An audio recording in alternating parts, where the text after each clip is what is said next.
I'm riding one, leading one, so we're ready. Well, we are live on the Houndsman XP 2024 Christmas Bash. We got quite the lineup in the house right now. I'm telling you, we got Hairbrain, Seth Hall, right there. What are you drinking, Seth? Dude, I don't even want to say. Just keep What, going. just Tell me keep it's not an going. energy drink. No, Yeah, God, it's- no. It is.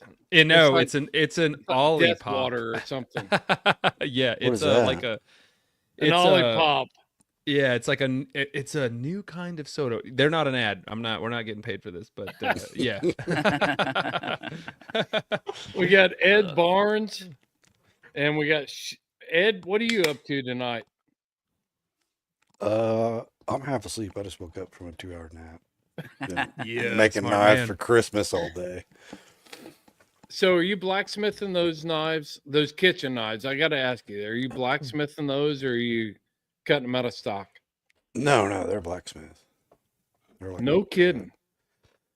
I hammer in most of the bevel, so it's like minimal grinding. Those things are awesome. Yeah, I'm new to the whole kitchen knife thing, but Are you using like a hydraulic hammer at all, or is it all hand? I have a hydraulic press. I used just hand hammered on those. Gotcha. Have you looked at any of them, Shorty? Yeah, I've seen them. Whatever he posts on there. So yeah, Tanner's trying to get his hand model career off. He's like, Tanner's his agent for hand model. Yeah. So when you see a knife come out on Facebook, Ed's hand is there with it, that knife sitting in it, and Tanner's trying to get that dialed in, trying to make some bank. there you go. Yeah, I mean it's easy work if you can get it. Got to get them hands insured. Yeah, No doubt. We got John Munier, and John is Mr. Falconry Chronicles podcast. He airs on the Extreme Performance Outdoor Network. He's paying the man right now. He's at work and took time out. How you doing, John? Good, man. Good. Glad to see you all. Glad we could make this sort of work tonight. So, John is also our sound tech for Houndsman XP. So every podcast you listen to goes through Jonathan's hands, and he takes out all of the bull crap that I produce and cleans it up. Yeah, that I screw up. That's right.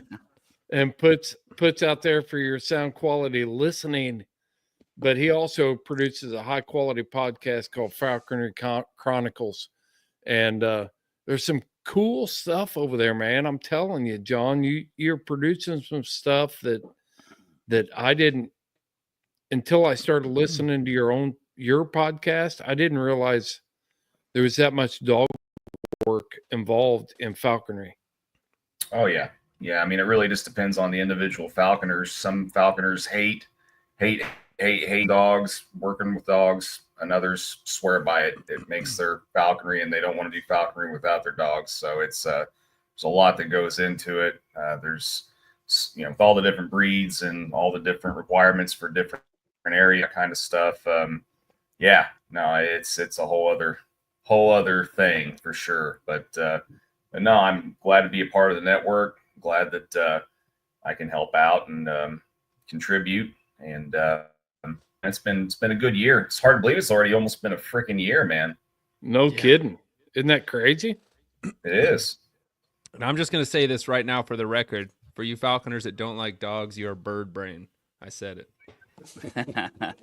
I hunted with one today. All right, guys, one of my good buddies I hunt with every single weekend. He hates dogs. He just hates Really? dogs.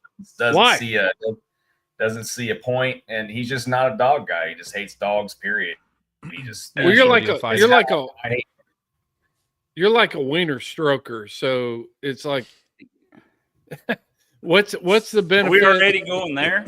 Yeah. What's the benefit? What's the benefit of having dogs involved in a falconry pod in a falconry?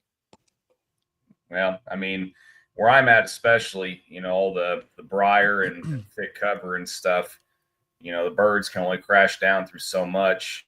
And if you can get a bird conditioned to understand what a dog's trying to do for it, especially, the wiener dogs, that are able to slowly work, scent, weave in and out of briar, thick cover, and everything, that bird will get a perch, high tree, or whatever. They'll start learning that dog is producing bunnies for them or whatever. They'll just start ignoring you half the time, even start watching the dogs, and you get to sit back and enjoy what we falconry essentially is a sophisticated form of bird watching, and that's where it becomes that ultimate form of bird watching. You get to sit back and enjoy the show once you get a good team working together, and so it's work getting there, but it's worth it. So first time I ever went falconing, a guy had a Merlin, which is like a little tiny falcon, and he had 2 pointers, and it was so sweet. That Merlin would just follow them from yucca stalk to yucca stalk, perching and waiting for them to produce quail. And finally, when those dogs locked on point, he flew up and landed right beside him. And then we walked up, and then they flushed the quail, and he took off after him and had a sweet aerial race. So yeah, exactly what John was saying. That bird was just watching those pointers and just keeping pace with them. It was really fun. It's like when you're brush hogging and them hawks show up because they know you're going to stir up game. Yep. It's funny. I mean, sometimes we'll be hunting and we'll have wild red tails, especially immature, come up, and they'll start following us and our bird, and they'll wait for, sometimes we've actually even flushed wild rabbits for wild birds, and that's a whole other kind of fun thing too. Of course, after we've gotten our own slips and our birds, we don't want to waste any good slips on a on a wild bird that's not ours. Nasty red tail. Yeah, I never thought about wild birds getting in on it with you guys. And how often does that happen? Not like, it just depends. I mean, it happens more with your urban birds, your city birds that are used to being around traffic, people, and everything else all the time. But I mean, a lot of our hawking is urban hawk, in some of these industrial parks around businesses and stuff like that. Sometimes they let these, thick briar and other areas grow up around their buildings and stuff. And it's prime spot for city bunnies. And sometimes those wild red tails will come in that are conditioned to those urban environments and stuff, and they'll just follow along behind you, not necessarily with you all the time, but they'll wait for you to kick up stuff, and it's a good time. Yeah, that's cool. So we have at our South Texas operation, we have a wild quail hunting operation, but also a release quail hunting operation, and those hawks have figured it out, man. When Scott goes out there and he's releasing these birds early in the morning, them suckers will be perched up on every telephone pole. It's high fence, so they're on the high fence all the way around, and those birds just start flying it until you get out there and start shooting. But yeah, you got a little window. Them wild hawks of all sorts. It's crazy how quick they are. Right now on the spot, I got 2 cool hawk stories. I'm gonna let it go. One, there's no animal worse in this world than a golden eagle and a red tail. I'm saying it. They kill more hares than anything else, and I hate them, and I hope they all go extinct. The worst. Hate them. They're garbage on feathers. I hate them. Okay, secondly, there's some really famous bat caves in New Mexico that are, some of them are on private land, some of them are on public land, but they're so crazy. I mean, literally hundreds of thousands of Mexican free-tailed bats are coming out of these lava tubes from underground. And you'll be sitting there just waiting for them to come out. You don't know when they're going to come out. And then all these hawks and falcons, prairie falcons, Oplomado falcons, peregrine falcons, red tails, northern harriers, and Swainson's hawks just like start appearing. And in seconds, no more than a few minutes, they're the bats. They're coming out. I don't know how they know. I don't know how the birds of prey know that they're coming out within like minutes. Maybe they hear them or something, but and then it's just this insane dogfight of like dozens of hawks and falcons just diving on this cone. It's like literally looks like you take a Sharpie and draw it from the ground to the sky. There's so many bats coming out of this cylinder of the earth, and they're in the like shape of the cylinder. And it's just this liquid, like appears like a liquid of bats going up in the air, and they're just swooping through them.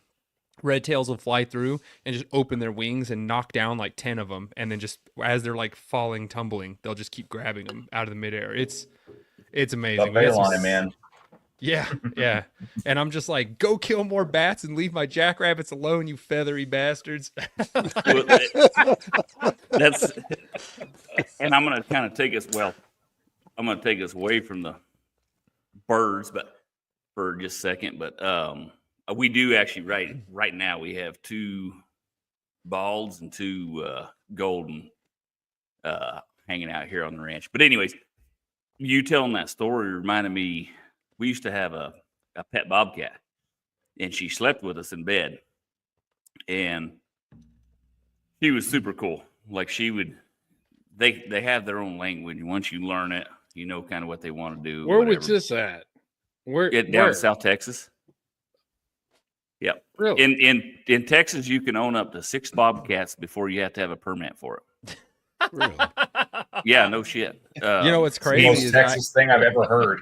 yeah, well, Game warden came to the game warden came to the rodeo one time, and this kitten was, we got it as like a day old is what we figured out by the time it opened its eyes, and but anyway, this game warden came because someone kept calling the game warden, calling. So my ex-wife, she takes off running. Like every time the game warden pulled in the parking lot, she'd go hide. Well, finally he got her in the rodeo office, and he's like, I need to see that cat. She's like, no, I'm not giving you that cat. Anyways, he's like, no, everything's fine. Like, I just need to make sure it's healthy, whatever. Cause I've been getting so many phone calls. I got to come look at it. So it's like, you're not going to take it. It's like, nope, not going to take it as long as it's healthy. So it was. So he gave her a card. He's like, look, if anyone else calls, or any other game warden, tell them here's my card. Everything's good. So, but anyways, this cat, she slept with us in bed, and she'd let you know when she wanted to go to bed. She'd actually go like take your hand and put it down on the bed, like with her paws when she was wanting to sleep. And she'd take her paws and like flatten your hand out. She'd take her nose and flatten your hand out. And then she would find the spot on your hand where she could suck on it like a pacifier. And she'd do that until she went to sleep. Yeah, it's crazy as hell. I love that cat, dude. It's so crazy because I slept with a cougar that did that same stuff. Yeah, dang. She let me know when she was ready for bed. She's like, It's that show. But anyways, this damn bobcat, be sleeping, and all of a sudden, just random times of the night, that bobcat would jump up and jump on me, and she was my buddy, and she was wanting to play and all this stuff. And at first I was like, knock her ass back, go to sleep, whatever. And she would. Then it dawned on me. I was like, this isn't like the same time every night. There's something to this. So the next time she did that, I got up, got dressed, went down, loaded the dogs, went out, and the bobcats were moving like crazy. Are you kidding? Oh, No. that's cool. she was your Caught 2 or bobcat 3 that barometer, night. dude. Exactly. And so every time after that she would wake me up, I'd go load the dogs and I'd go hunting. And every time I did that, the cats were moving. So That's those crazy. there's something to that clock that those hawks and all that stuff, they knew them bats were going to come out because it's just a natural thing for all animals that we have grown to ignore or thrown away from, or however you want to say it. For sure. Yeah, I'm sure humans used to have those same instincts. Oh yeah, I think we still do. I think it's just that we You since still I do. live I in think a house. Yeah. Yeah, they're just they're covered up by all the Amenities. Yeah. the noise in our heads. Yeah. True. That's a very political way to say that, Ed. I'm not trying to be political.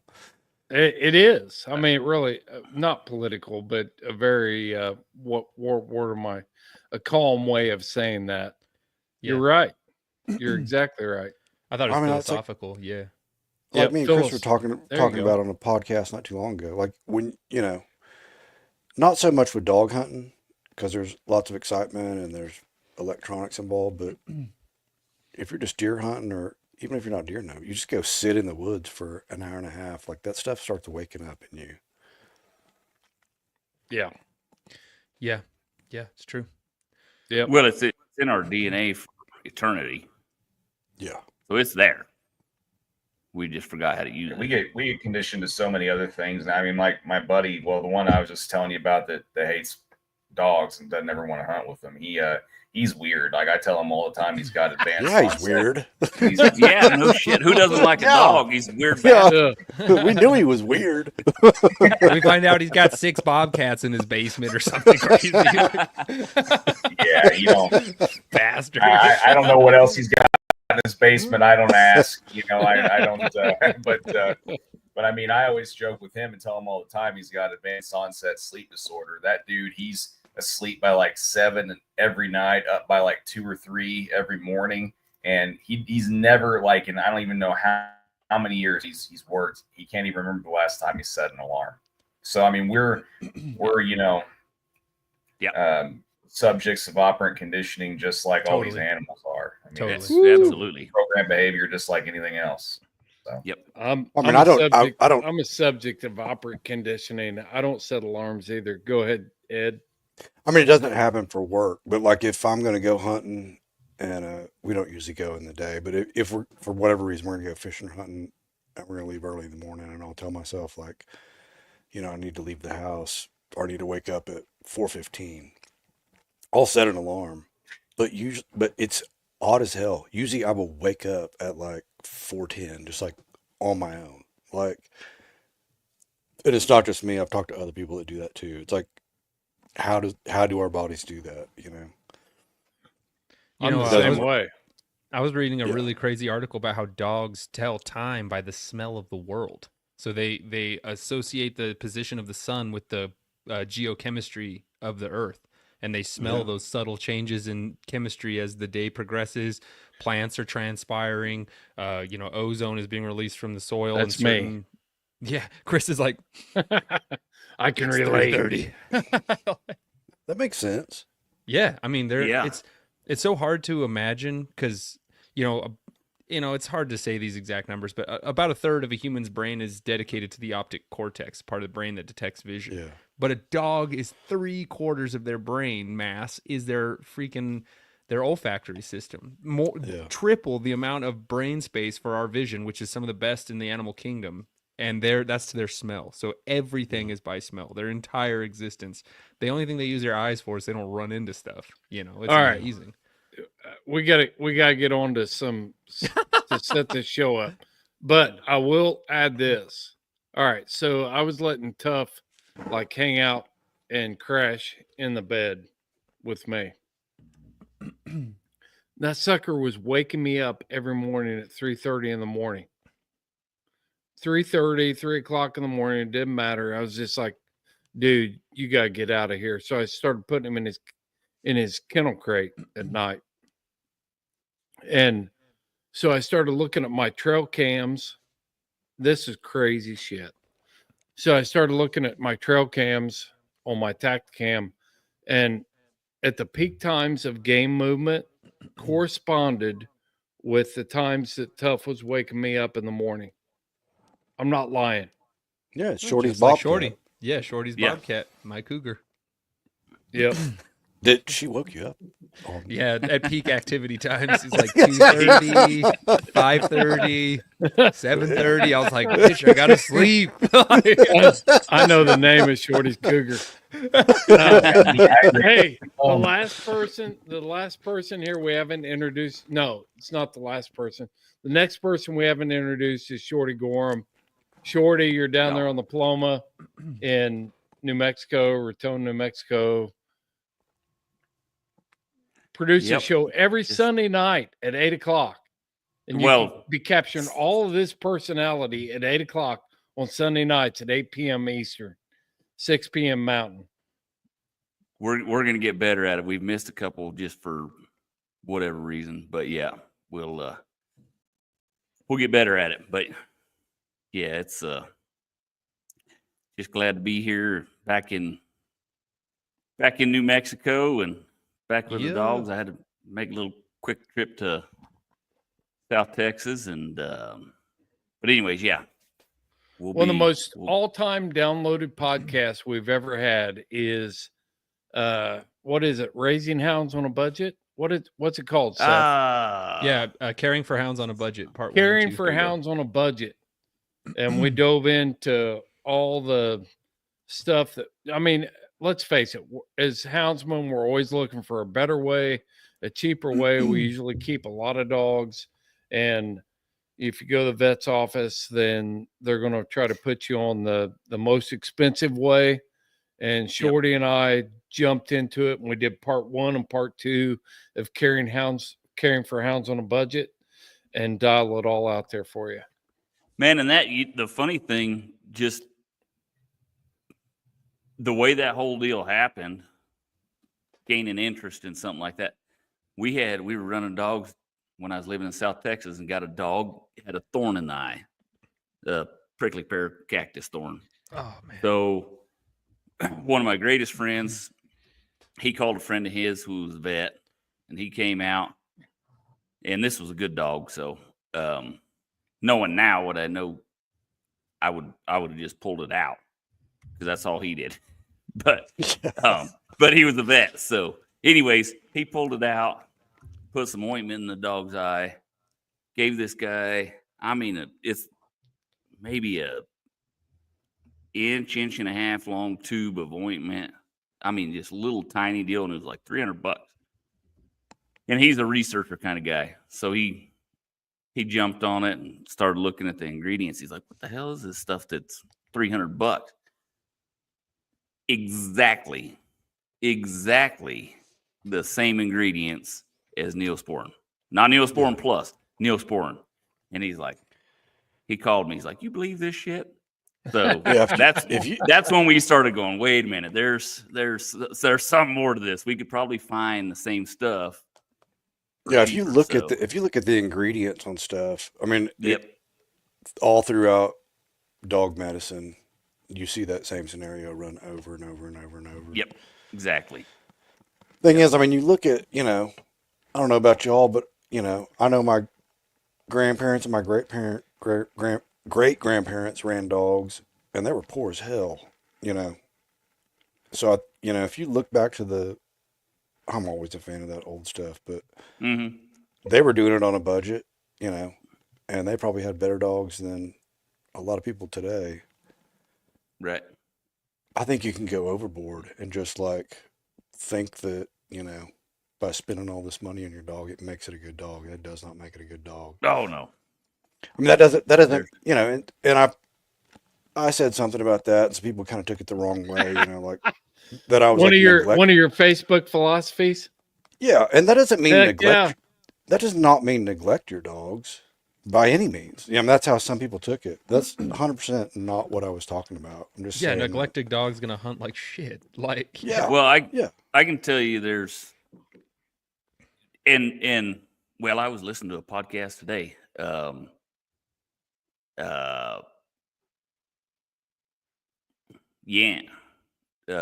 Coon hunter, he takes a bunch of old dogs. Apparently he'll get a dog that quits hunting or whatever and go, and he'll start winning with it again. That dog not winning anymore, and he gets them at 7-8 years old. He did say in that podcast that a lot of it had to do with health. Obviously some of it has to do with management or whatever, but take the old dogs out of the equation. I think we would all agree that the two main ingredients to making a good dog is genetics and hard hunting. You damn right. Yeah. I get a lot of, I probably get 10 messages a year from somebody who says, I got this 3-year-old dog that was doing perfect, and now all of a sudden, it won't hunt. And I almost always go back to if there wasn't something catastrophic physically that happened to the dog, it almost always goes back to diet. Yeah. From my experience. Appropriate I'm rest. There's something something wrong. Small as ear infections. I don't know how many dogs I've taken in that Monostat 7. You better believe it, man. I'm not kidding. You take this dog in, everybody's like, oh, all of a sudden he just quit treeing. Well, an ear infection, as soon as they rock that head back and starts putting pressure on their auditory beulah, you like that? You like that, didn't you, Seth? Yes, I did. That was Auditory good beulah. Yep.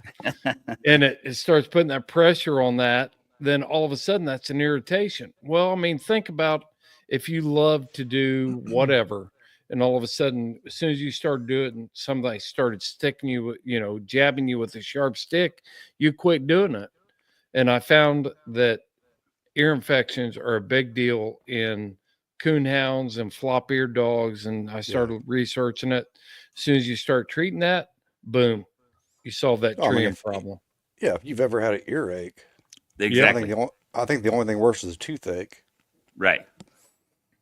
Yep. And another thing is like appropriate rest, especially in the sighthound community. These dudes that are hunting them way too much. I mean, if I expect you to sprint as hard as you can, and then you're super sore the next day. When's the last time you've like balls out sprinted with like everything you had? The next day you're sore, man. I do it every day. See, oh yeah. Yeah. So get in the box, Chris. I'm turning you loose tomorrow. The sprinting deal in the scent hound. I'll show you what Jackrabbit is all about. Go ahead, Shorty. Go ahead. The sight hound deal though, in the scent hound deal, I think so much different. You know what I mean? Like, so guy asked Roy McBride one time, and I always refer to him because him and I had so many great conversations, but said if a panther, which he was working in Florida, so said if a panther killed a human and you had to go catch that panther, how would you want your dog prepared? He said, I'd want that dog at about 5 to 6 years old, hunted every day of its life, give it 1 day off, and then I'll go catch that panther. Yeah. And so, like, for what I've noticed in my hounds, I give them 3 or 4 days off. They start making a few mistakes. They're overrunning tracks a little bit more than they normally do, or whatever like that. But when they're tired, not tired to the point of exhaustion, but tired to the point of learning. And go work a construction job. You might hustle your ass the first couple of days and whatever, and then you're like, okay, I'm just going to do this the most efficient way possible. And it's the same thing with a dog. If you have them hunted down to the point where they're not exhausted, but they're thinking, they make so much fewer mistakes, and things just happen a whole hell of a lot easier. Well, I know for me, if I take a day off from work and just rest that day, the next day I'm great. But if I take 4 or 5 days off, it takes me a long time to get back in the swing of working. Right. And it's the same thing with a dog. They're in a groove. Keep them in that groove. Which, like I said, Seth, it's different from, which that's the cool thing about having a diverse group. Your deal's totally different from ours. John, your deal's totally different from ours. So it's fun to see all the different aspects of hounds and hound hunting and what works, what doesn't. Or you're muted. Who? Either that or I am. Amateur hour over here. I brought this comment up here because Robert and I just recorded a podcast on the Patreon page, Tailgate Talk, talking about this very topic for sighthounds and how you can actually turn coyote dogs gun shy by showing them too many coyotes. Imagine if I had to whoop down a bunch of middle schoolers every day. I mean, eventually you're going to get tired, That's why I can finally go near a middle school again after a 10-year break. Okay. but anyway, yeah. So, in our world, I just don't think, I think like he's saying, you better have a serious condition, and even still a coyote race isn't as hard as a jackrabbit race. Oh God. Anyway, but yeah, you just can't do it. Anyway, I'll hide this now so Robert doesn't come beat me up. But no, anyway, hey, we got to set this show up. So let me just take a second to set the show up. if you're in here and you're listening and you want to be involved in any of the drawings that are up here, besides the Patreon drawing and the people that have I'll get into that, but our shoppers, our merchandising type giveaway, then you need to comment in this right now. You need to comment that you're here and where you're from so that we can put you in this drawing. We've got a ton of stuff here. We've got ledged out flask. We've got like 18 or no, I'm sorry. We got 10 Elite Nutrition breathes to give away. We've got Cajun lights to give away. We got Dogs Are Treed stuff to give away. We got ledged out bourbon stuff to give away. So if you're in here and you're watching right now, then, and I know you won't share it because you're trying to play the odds and up your chances to win, but we need you to comment right now and tell us that you're here and you want to be involved in the drawings. So this is your one and only chance because we're a small shop here. Look Well, we at got a the lot of- setup. It's so I fancy. see we got a lot of comments already, so we got people. We do. That light's a pretty good prize. Is that a Patreon prize or? Yeah, it is. It is for the semi-annual. Well, baby.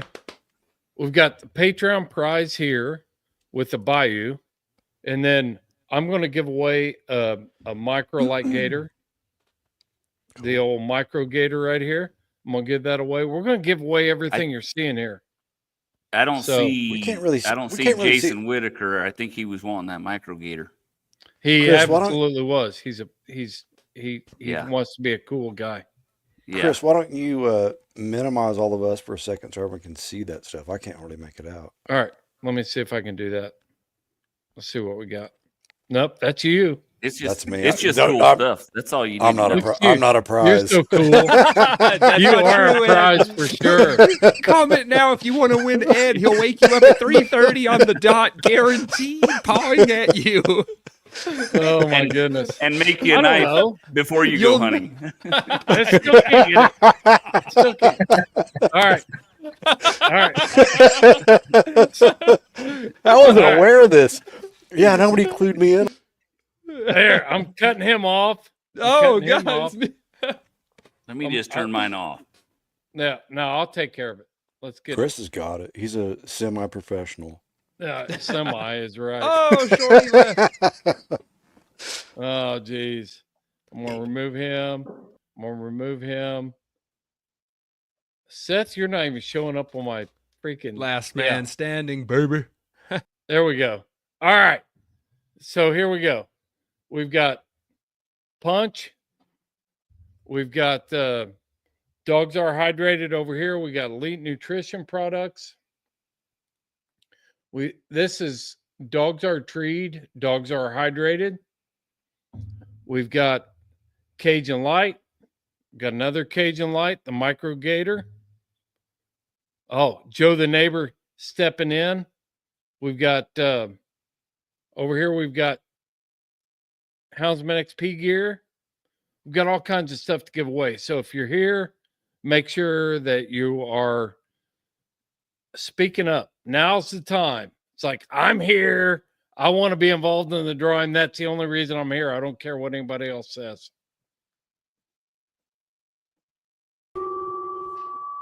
What is that?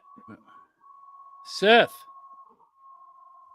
Some feedback loop going. I don't know. Seth removed himself from the. I don't know. From He the is in New broadcast. Mexico. It might be No, an it's not alien- me. It There he ain't is. Might be There an he is. alien abduction. me. Yeah, Shorty. that was not me. That feedback loop was that was Ed or something. I don't know. I'm just kidding. All right. So I just wanted to make sure everybody knew we weren't kidding around here. It's like you come in here, we're going to give something away. Let's kick it off. Seth, are you ready to do the Patreon giveaway? Yeah, heck yeah, I'm ready. I got I can do both of them right now, or I can do just one. It's really up to you. But we can start Hey. with the Rock and roll, baby. Let's Let's do do a it. giveaway. It's Christmas. I am Christmas in time. a giving spirit, and let's share the wealth. It's time. The dog bowl of It destiny. is She's time. returned. All right. Yeah. And pre-award giveaway, I will just say Merry Christmas, not Happy Holidays. That's Ugh. right. You know, I want to say the Patreon page is a place to go, you guys, to check out all kinds of sweet bonus material. We have all kinds of stuff there. Videos of Sighthound action, videos of Falconry action. We got, I think, 90 episodes, 90 tailgate talks on there. Tons and tons of behind the scenes traveling content stuff in BC that doesn't really go on the YouTube page, goes instead there. So go check us out, you guys, there. Also, if you're a $12 member, which is our most popular tier, so thank you, everybody. You get an automatic membership to Sportsman's Alliance after 3 months. So go check us out, you guys. If you love Houndsman XP and you want to support the fight, that's the place to do it. And we definitely like to treat you guys with sweet bonus material. I do a lot of crazy cool hunting from the air and from the ground, and get a lot of cool video that only goes there. So Yeah, because hares are the superior life form, and every once in a while he puts his cape on and he takes to the air with his video camera. that's right. That's right. Yeah. That's right. Whatever. When I'm up there, I punch a golden eagle in the face. Boom! Bastards. All right. So here we go. Every June and every December, we do a drawing for our $8 and $12 members. This is a sweet value pack. Chris, lay out the prize package for the semi-annual drawing before I get started. I don't know what it is. You're the It's the- Patreon manager. It's Thought that's your job. No, Chris was like, I'm gonna have this big pile of stuff. Okay, I'm just trying to throw him under the bus. I'm being an idiot. We got the Cajun lights, micro gator. We got some dogs are hydrated products Yep. as well. Got Some that elite over here? nutrition products. And you should have all patrons get a gift card for the Houndsman XP store.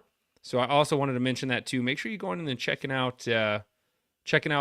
There's a lot of people that I've given gift cards to that haven't used them. So if you're a patron already, check your email. There is a gift card waiting for you. It's the holiday season's here, so make sure you get some cool stuff from the store.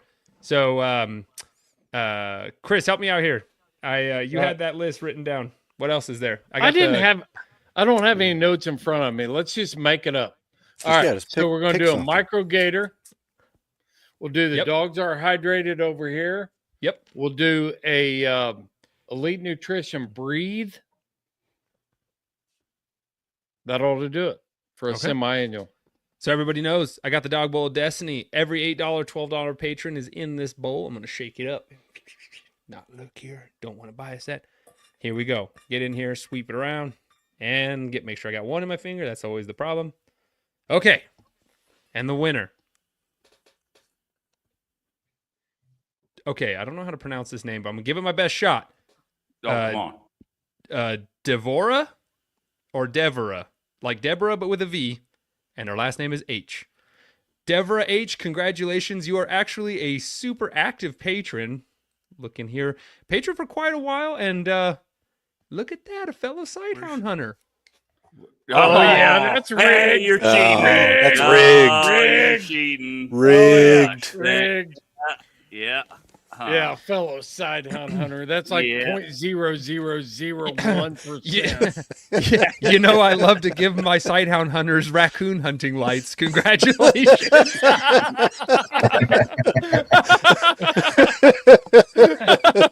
I totally rigged that for you. Go spotlight those long-eared cowards. Get 'em. That's pretty good. Oh, man. All right. So congratulations, Devora. I hope I said that right. I'll be reaching out to you for your prize package. Thank you so much for your longtime support and your enthusiastic support of Houndsman XP. We really appreciate it. I hope somebody wrote down all the stuff we're giving her. Yeah, I did. I got you. Yeah. I don't have my pen, so yep, I'm out. No, I got it. I'm actually doing my job now. So Wow. I know. What a change. All right. I was All too right. busy. Cody Jenkins, he put on here, take my name out if the drawing's for Ed. I've been trying to get Cody Jenkins on this podcast for over a year with Ed. He hunted with us out in the Gila. And I don't think That I've dude is ever been. hilarious. Oh my goodness. He's like, he didn't know he was carrying these walking sticks deals, Hippie these sticks. hippie sticks. Absolutely. Hey, they And- actually work in shitty country. They to be really honest do. with you. Yeah. And We had Cody- to, But give, we so had do to give him a hard so does- time. So does the stick though, and Yeah, they're free. Cody and Cody, I was like, "You got those hippie sticks with you?" And Cody didn't know whether to swart me with that stick or just laugh about it.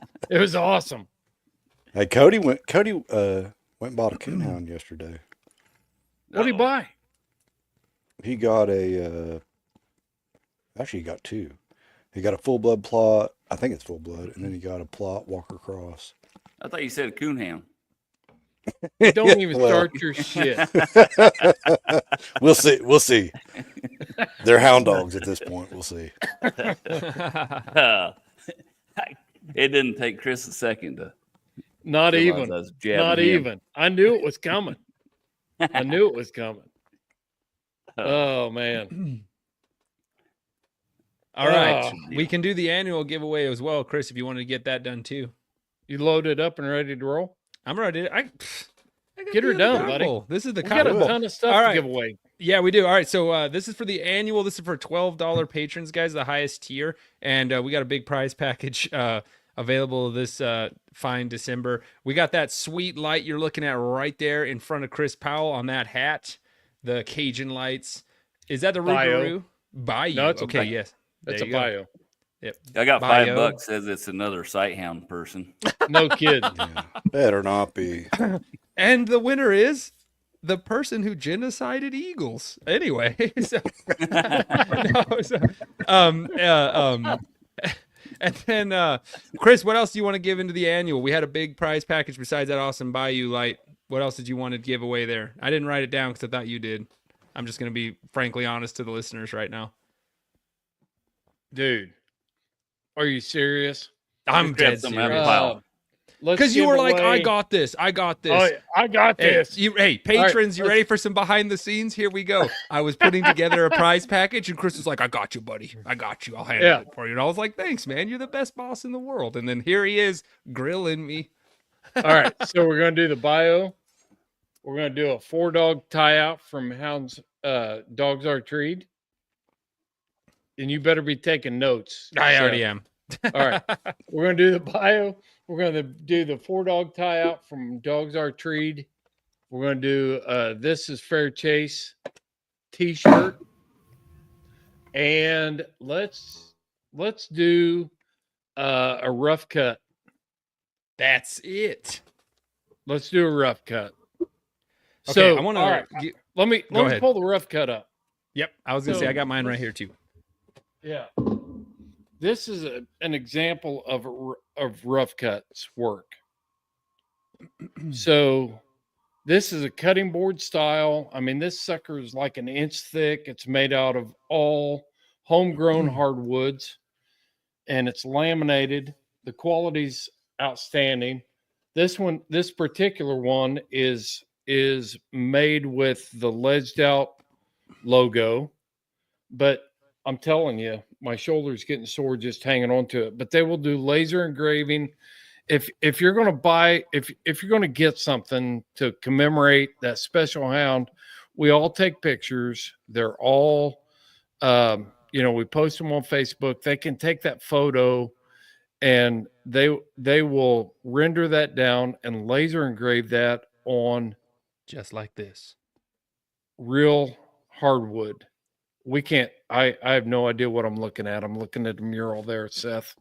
You're looking Back at it up a little bit. You're looking at two fine hounds and a studly houndsman over the bodies of two superior life forms. Yeah. Yeah. My webcam is not really making it perfect, but you guys, these are badass. I'm This is a telling you. laser engraved photo, full size, on hardwood, custom frames. Listen, that's real. That's not like So part the of board. drawing's for a custom one. Yeah. So Yep. what you're gonna do, winner, you'll reach out to me. I'll reach out to our winner, and then you will get in touch with Kim Siegler, one of the owners of Rough Cut, and she will help you get photos that you send to her, and she'll make you a proof, which will be exactly what it'll look like on wood.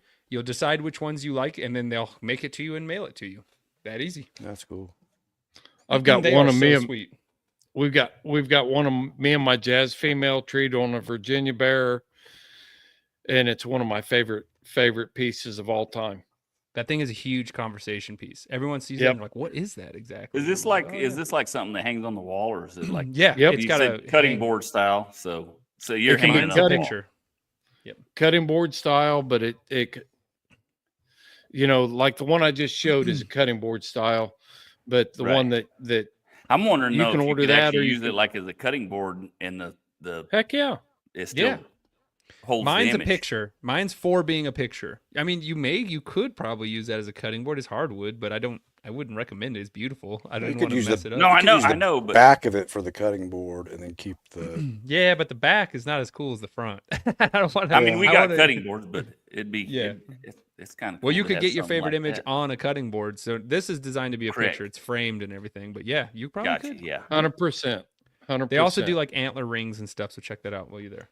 Yep. So- Gotcha. Okay, so there's that, and then so winners, I'll reach out to you and we'll get all these prizes sent to you. Here we go. I use the copper bowl for the annual drawings every time. Here we go. This is for the $12 patrons, the annual giveaway. Dog bowl of destiny.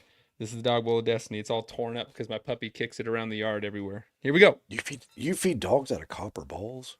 Well, it's steel on the inside. Yeah, Oh. it's just copper on the outside. I mean, All right, it's here we go. good. That's still And the winner. highbrow. Just And the expensive. It's expensive. Yeah. I think spending a lot of money on dogs makes them better. Anyway, It does. The It meth heads does. are trying to break into his dog yard to steal his bowls. Yeah. Exactly. so having that tweaker drum roll, the winner is John Troyer, everybody. Congratulations, John. Let's see here. Yes, John, a very long time patron indeed. John Troyer, thank you so much for your long time patronage and support of Houndsman XP. We really appreciate it. You have won, my friend. And check this out. I'm so organized. I totally know what you won. You want to buy you a 4-dog tie out, a This Is Fair Chase t-shirt. I'll make sure to get the size you need. And of course, that sweet custom engraving from Rough Cut. That is going to look awesome on your wall.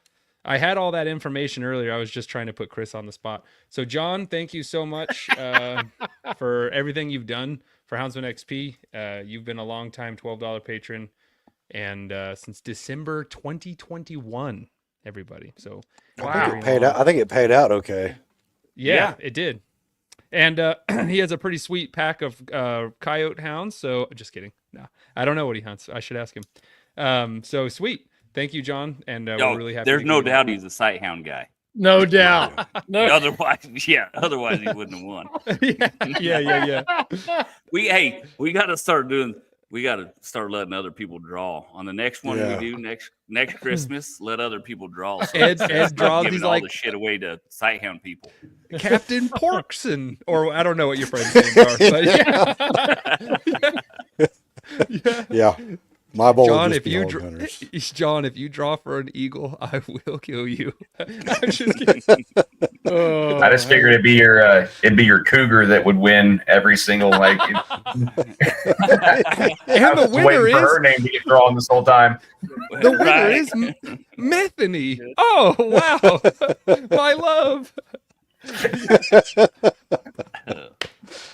all right. I'm going to Oh move my some God. stuff off the table. You guys carry the conversation so I don't Just double give away Throw stuff. it, throw it in boxes because you got to ship it out now. There you go. Hey, Shorty, you said you want to hunt some coyotes, bud? Yeah, I think I got some country up here that's not real rocky, like some up here on the mesas and stuff. Yeah. Man, we've You been seeing. covered up in dogs or what? Oh, yeah. Covered up in coyotes? Yeah. So I got a young in man fact, who's John got a needs nice to get set. some. We need to get some coyote dogs here. And other than that, where the hell was it that I watched some videos on YouTube where they hunted them? They called them wolves, but they look more like coyote to me. But with the birds, Oh, that's in Mongolia, isn't it? Mongolia. There you go. Yep. Yeah. I So got I've got Yeah, some. with fox. I've got some birds you can come catch here. That some balls and goldens, you can come catch them and then just use them to hunt the coyotes for us. Short, do you think that land is too small for rabbits, or is that you just want to run coyotes more? Because I could bring up some rabbit No, dogs too. I don't have a lot of rabbits. Yeah, that's the problem. Yeah, I'm seeing more yeah, coyotes than you know. rabbits this year too. We're seriously Yeah. I'm seeing 5 times more coyotes than rabbits this year. It's actually Yeah. been a nightmare. That's kind of really. how we are, and that's why I'm wanting. Even at night, if you spotlight out there, you're not seeing many. Yeah, it probably I don't- corresponds, right? More Yeah, I coyotes bet would it be less does. rabbits. Nah, because coyotes No? don't really eat jackrabbits that much. They eat baby ones, but not adult ones. Adult ones are almost impossible for a coyote to catch. Yeah, so like you can do we do a stable isotope analysis of coyote scat like throughout the year at the research range I work at, and that like breaks down the isotopic signatures of the DNA of whatever they're eating. And you'll see like in the spring and fall, in the spring, that's when like lagomorph spikes in coyote diet, which is jackrabbits and cottontails. And Right. so, but by midsummer and fall and winter, lagomorphs are like almost no part of their diet, less than 2%. And so they think that 2% is probably roadkill anyway. So Yeah. Right. an adult coyotes are slow compared to a jackrabbit. They're not catching one. They can catch a cottontail, but And it'd be a lot of work. Yeah. For what yeah, they that's get. the thing. Oh, like well, that's the output input. exactly. You know, I mean, like I've seen this is what's so crazy. Jackrabbits will like get up on their hind legs and like posture to coyotes and just be like, don't even chase me. Like you don't even stand a chance. I've never seen one do that against our dogs. Huh. Never. But when a Yeah. coyote's walking across the grassland, you'll see jackrabbits like pop up and be like, what fool? Like, don't even try it. I'm a bad rabbit. You know what I mean? So, Yeah. There's been a lot of, I've heard of multiple people losing birds, hunting jackrabbits and stuff too. I mean, I've been told stories by a couple of, longtime buddies of mine that have seen jackrabbits actually stop. And they'll kind of turn and actually drop kick a bird as it's coming in, trying to get him. It's like killed the bird. Damn. Paul Domsky told me he saw a falcon get its head kicked off by a jackrabbit. Same, exactly Wow, like that. really? It stopped, jumped up, and in midair kicked it and like severed its head. Yep. Huh. I mean, was I've seen video of I've seen video of them jackrabbits doing it, but I didn't know they could like do harm to the bird. That's like a miniature grizzly bear. Hell yeah, bro. Well, I mean, what a lot of people, don't realize, and is like, even the most conditioned birds. I mean, even you're like, sure, a golden eagle's not going to be at risk. The jackrabbit postures up to a golden eagle, it's going to have a He's bad an day. idiot. But, Yeah. but Yeah. I mean, any other, like even some of your bigger like European goshawks, and especially like your harehawks and stuff like that. I mean, a Harris, like the one that I'm hunting right now, for example, is hunting at roughly like 820 grams, which you can do the conversion weight wise. I mean, it's a fraction of the weight. I probably can't, but yeah. That's Well, only 28 ounces. So like 2 yeah, pounds. there you go. Yeah. There you go. Yeah. So, Yeah.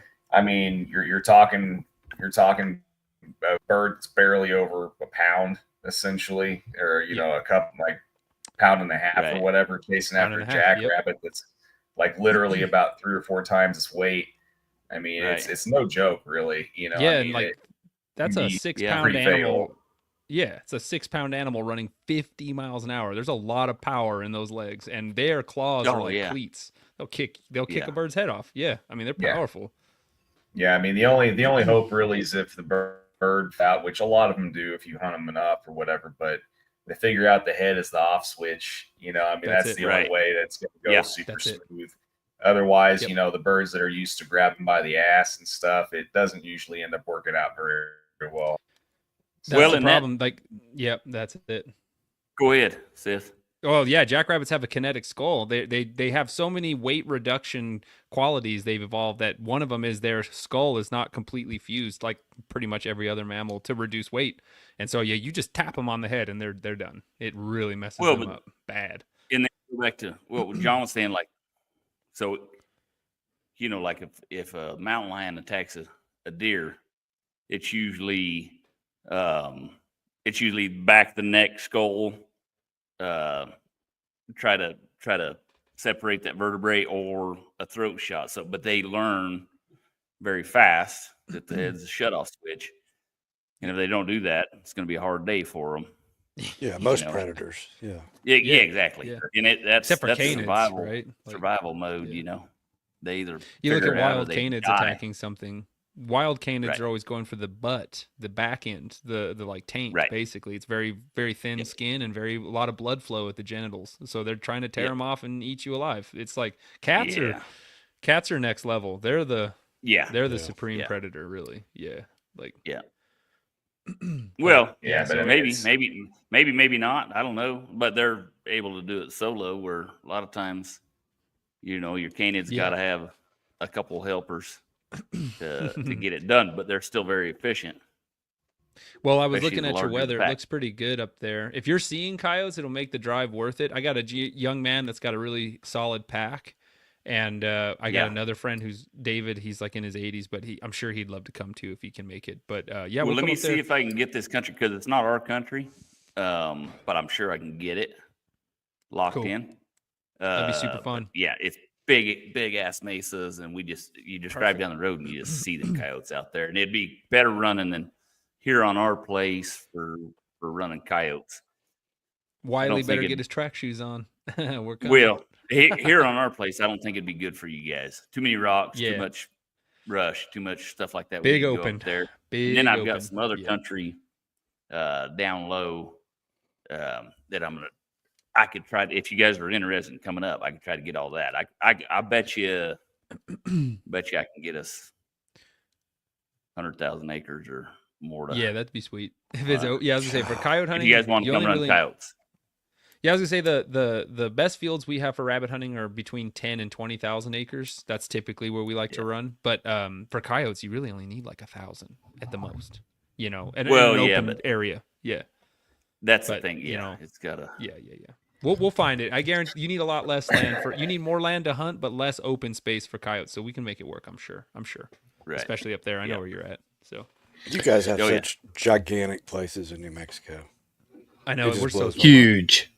Blows my mind. Yeah. The complex that Shorty, you know where Daddle is. Do you know where Daddle is? Oh yeah, yeah, very well. So we hunt around there, and that prairie complex, that's like hard to describe to people, but that prairie Like complex is between almost Daddle 60,000 acres. Yeah. Where you are? How you many like acres? Daddle and between Magdalena. Magdalena, yeah. Yeah, so How many that prairie acres? complex, 67,000 of just the public land side. Yeah. So the private land is like 107, and the public is like Yeah. 67. We hunt on that. So the two pastures we really like are one's 21,000 and the other one's 17,000 in unbroken prairie, all public, no fences either, which is really sweet. Oh yeah, no, So yeah, I mean, you need like 4,000 to catch a rabbit for real. Like you got to have Right. thousands of open land acres to do it. So If you Yeah, had better Matt, dogs, you wouldn't. I was just gonna throw that out there. You beat me to it. I was gonna say get faster dogs. Yeah. Seth, all right, that was this was Bob when he couldn't catch one in under 4,000. So now he's on my wall. I'm just kidding. Seth just I'd like lobbed to- that softball out there. There was multiple Yeah, people waiting yeah. to bat that thing. Right. I got these fluffy tailed culls out here. Yeah. I'd really like to be able to see some of these other forms of hunting that, I've only ever really been into falconry.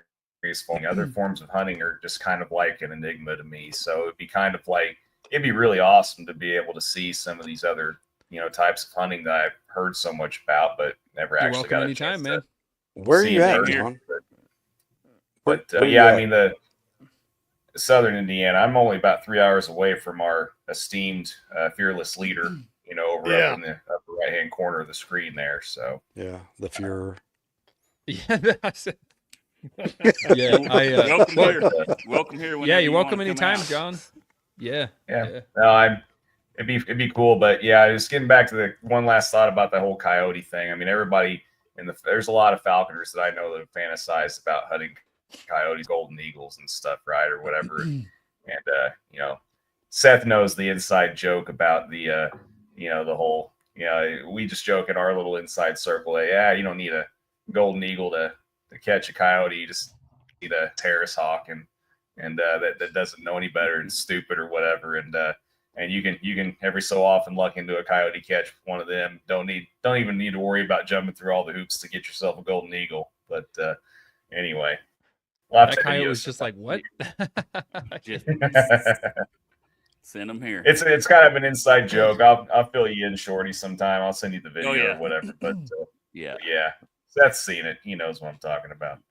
Oh, I do. No, All right, we got a giveaway to do right now. Joe, there's one person that I've not introduced yet, and he's the man behind the scenes. He's he's the star of the show. The biggest star of the absolutely, show. no Yeah. doubt. He's the only reason this show happens. Right. So I'm gonna bring Joe the neighbor on. Joe, look at him. That's a perfect color for you. pink Joe. beats. Yep. Heck yeah. Levi doesn't De give a Leon crap. would be so proud. Yep. Yep. Do you know how to operate that whole? Stole audio them from my deal? wife tonight. There you go. All right. There you go. So I'm gonna move him from the screen because we got some mic bleed over. But I didn't want to pass up You the can- opportunity to introduce Joe the neighbor. I'm telling you, if you have seen our videos at SCI or American Bear Foundation, he takes a lot of video for me.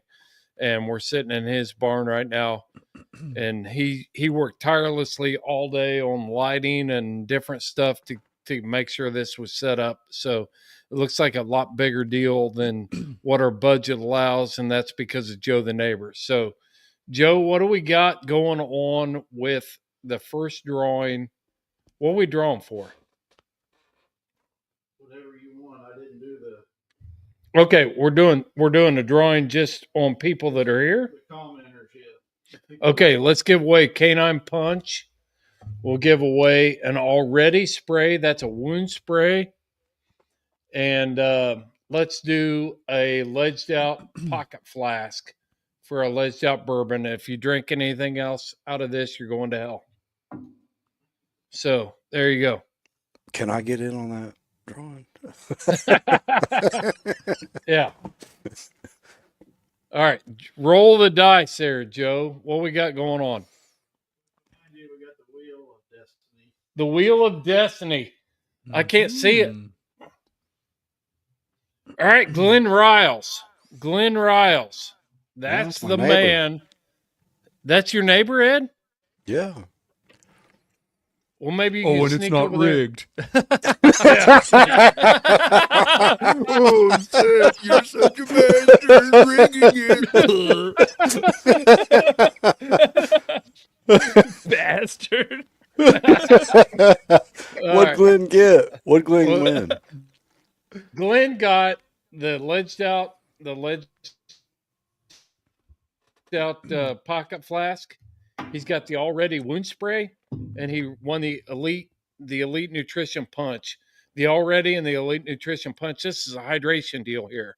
So Cool. you do this, and those two products are elite nutrition and the laser engraved ledged out pocket flask.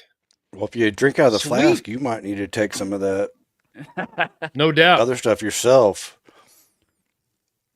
Maybe. Yep. Yep. All right. Let's roll on. Roll on. We're getting ready for the next let's carry the conversation. Ed, one of the things that you posted here recently was you started this. You amaze me. Okay, so if you follow Ed Barnes on social media at all, he's a master at starting conversation. And one of the things, go ahead, Shorty. And screwing with people a little bit, Yeah. which makes it Mostly- entertaining, I was gonna Mostly say 100%. Mostly the latter. right? Oh, he's a master at it. He just floats something out there and watches the chicken. He just watches the chickens come out of the woodwork and fight over it. So it's awesome. But one thing we were talking about was butchering hogs. You brought this up. Yeah, I mean, it used to be a big tradition that, I mean, there's still people who do it today, but not like they used to. You know, so every fall, I mean, of course it happened during the free range days, probably more, but it still happened after the range was closed. But yeah, you'd have a hog killing, and When did large those families. When did those happen in Oklahoma? Oh, I mean, they happen today. I mean, not near at the number that they used to. Well, I mean, traditional time of the year. Oh, in the fall, late fall. I mean, you want to have a hog killing whenever it's cold enough where you're not in a rush. For Or meat the slaughter. flies. That's the worst Yeah. part. Butchering in the flies. We have those all the time here. They're called matanzas. Like that's like they're happening constantly here. Yeah. Yeah, I'm sure in Mexican culture it's far more prominent today, probably.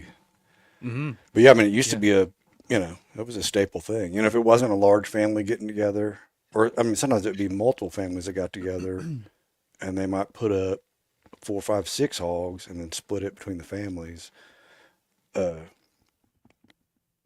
It was a neighborhood thing. It was a family thing, and it was kind of a social. It was there was a social aspect to it as well as a sustenance meat aspect to it. So I guess, different parts of the world, the flies have always been here, but there's methods to keep the flies off of them, whether it be salting or smoking or whatever. You know what I mean?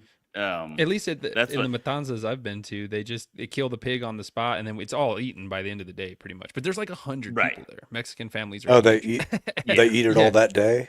Oh, yeah, Usually, it's a big party. Yeah, yeah. It's a huge Typically party, in the South.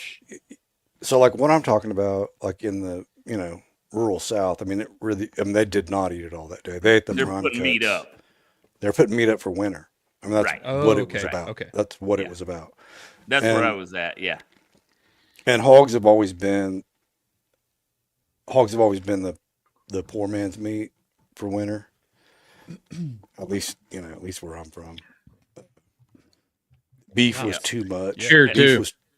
Beef was too much to handle, So like my old family, they raised tons of beef, but like my grandma didn't like beef, and they raised beef their whole lives, but they didn't eat it. It was just for market because it was too big, too cumbersome to handle and put up. So yeah, the hog has always been like the cracker Pork's way food. better anyway. Yeah.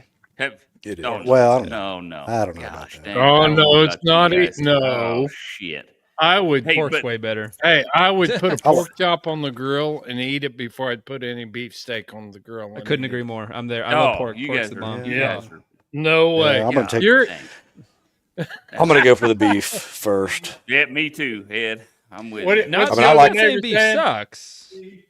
Joe the neighbor says beef too, so you You're got a damn right, friend, Joe. Jordan. Yep. I mean, I like They're They're I just like so pork. much better. Yeah. I of course like you do. I like pork. I like pork a lot, but if you Me throw a too. pork chop and a steak, I'm in gonna go that- for the in steak. that- Give me case, some I- hog meat. What'd you That's where say, I'm at. Ed? In that case, I feel sorry for your wives because you guys like boring and bland. Oh, get out of here! What? No, Get no, outta here. no. There's so many options with pork compared to beef. Oh. What has beef got? No kidding. Steak, hamburger. Yeah. That's it. Pork. You got pork Every- chops. You got no. bacon. You got cured meats. You got chorizo. You got ham. There's Sausages. So much. Pork is fat. Pork There's is- so much rich fat. Roll, like Seth, roll. Pork beef is fat pork tastes is like largely straight up more chalky versatile. ass compared to Carnitas. pork. Yeah, Yeah, but yeah, Pork is more versatile. for sure. 100%. And cheap. I like both. I'll fry your Yeah, hamburger I do too. in my pork. In my No. lunch. You know, the thing is, we don't Please have to don't. pick one. We don't have to pick one. I can eat both. Yeah. Yep. That's right. no, 100% correct. But I would, I'll eat But if and I like beef I over like it all day, and then I like Okay, wait. beef, Here but we got a comment right here. Here we go. Venison steaks. All right, now listen. I was just eat gonna almost say I like exclusively wild game, but listen, Lauren, I'm glad you're here, but I'm gonna have to say, a beef ribeye compared to a deer ribeye, I'm gonna take that beef usually. And I eat a lot of game: oryx, deer, javelina, almost exclusively in that freezer right there. A ribeye, whew, that's hard to beat for a steak. I like deer, but the thing is, like in a long-term situation, there's just not enough fat on deer to. well, that's what I was just gonna say. You Look got at this. you got to put some fat Nate in Valley. You gotta, yeah. Okay, Pull this up. maybe Hey, Nate needs to and come live I here like- because he needs to have some birria. That's goat, traditional stewed goat meat. Yep. Mm. I like I like goat. goat. I like I goat. like I goat, don't too. like lamb. I'm Me out. either. Really? I'm not a fan of lamb. No, You're not a Euro type guy. I will starve to death before I eat another lamb. Oh, that's I'll eat a goat. That's the cowboy way right there. It really No, is. they're disgusting. They taste like what they smell like. That's a Yeah. male And when goat. Male goats smell awful. Like what's a Billy? Billy's Billy goat, oh. yeah, no, they're horrible. They're horrid. You switched. You switched. Yeah, mutton. He was talking sheep, and you're talking goat. No, I like goat, but I do not like lamb. Yep. Yeah, That's I'm the same interesting. way. I'm out. Interesting. You can have Okay. that. Never. Yeah, Robert also is a goat guy. Look at him. Our field correspondent, Robert Balser. he's all about that goat. That's right. Yeah, I mean, I like goat, but I'm not picking it over beef or pork. Me No. neither. Agreed. Me And I either. eat a lot of goat. Yeah. Let's Yep. see. Yep. Have you ever had goat's milk? I don't like it. Yeah, Of course. not a big fan. I Who's- like goat cheese. John, have you ever tried goat's milk? Not milk. I mean, I'm a big fan of goat cheese and stuff, but but not milk. No.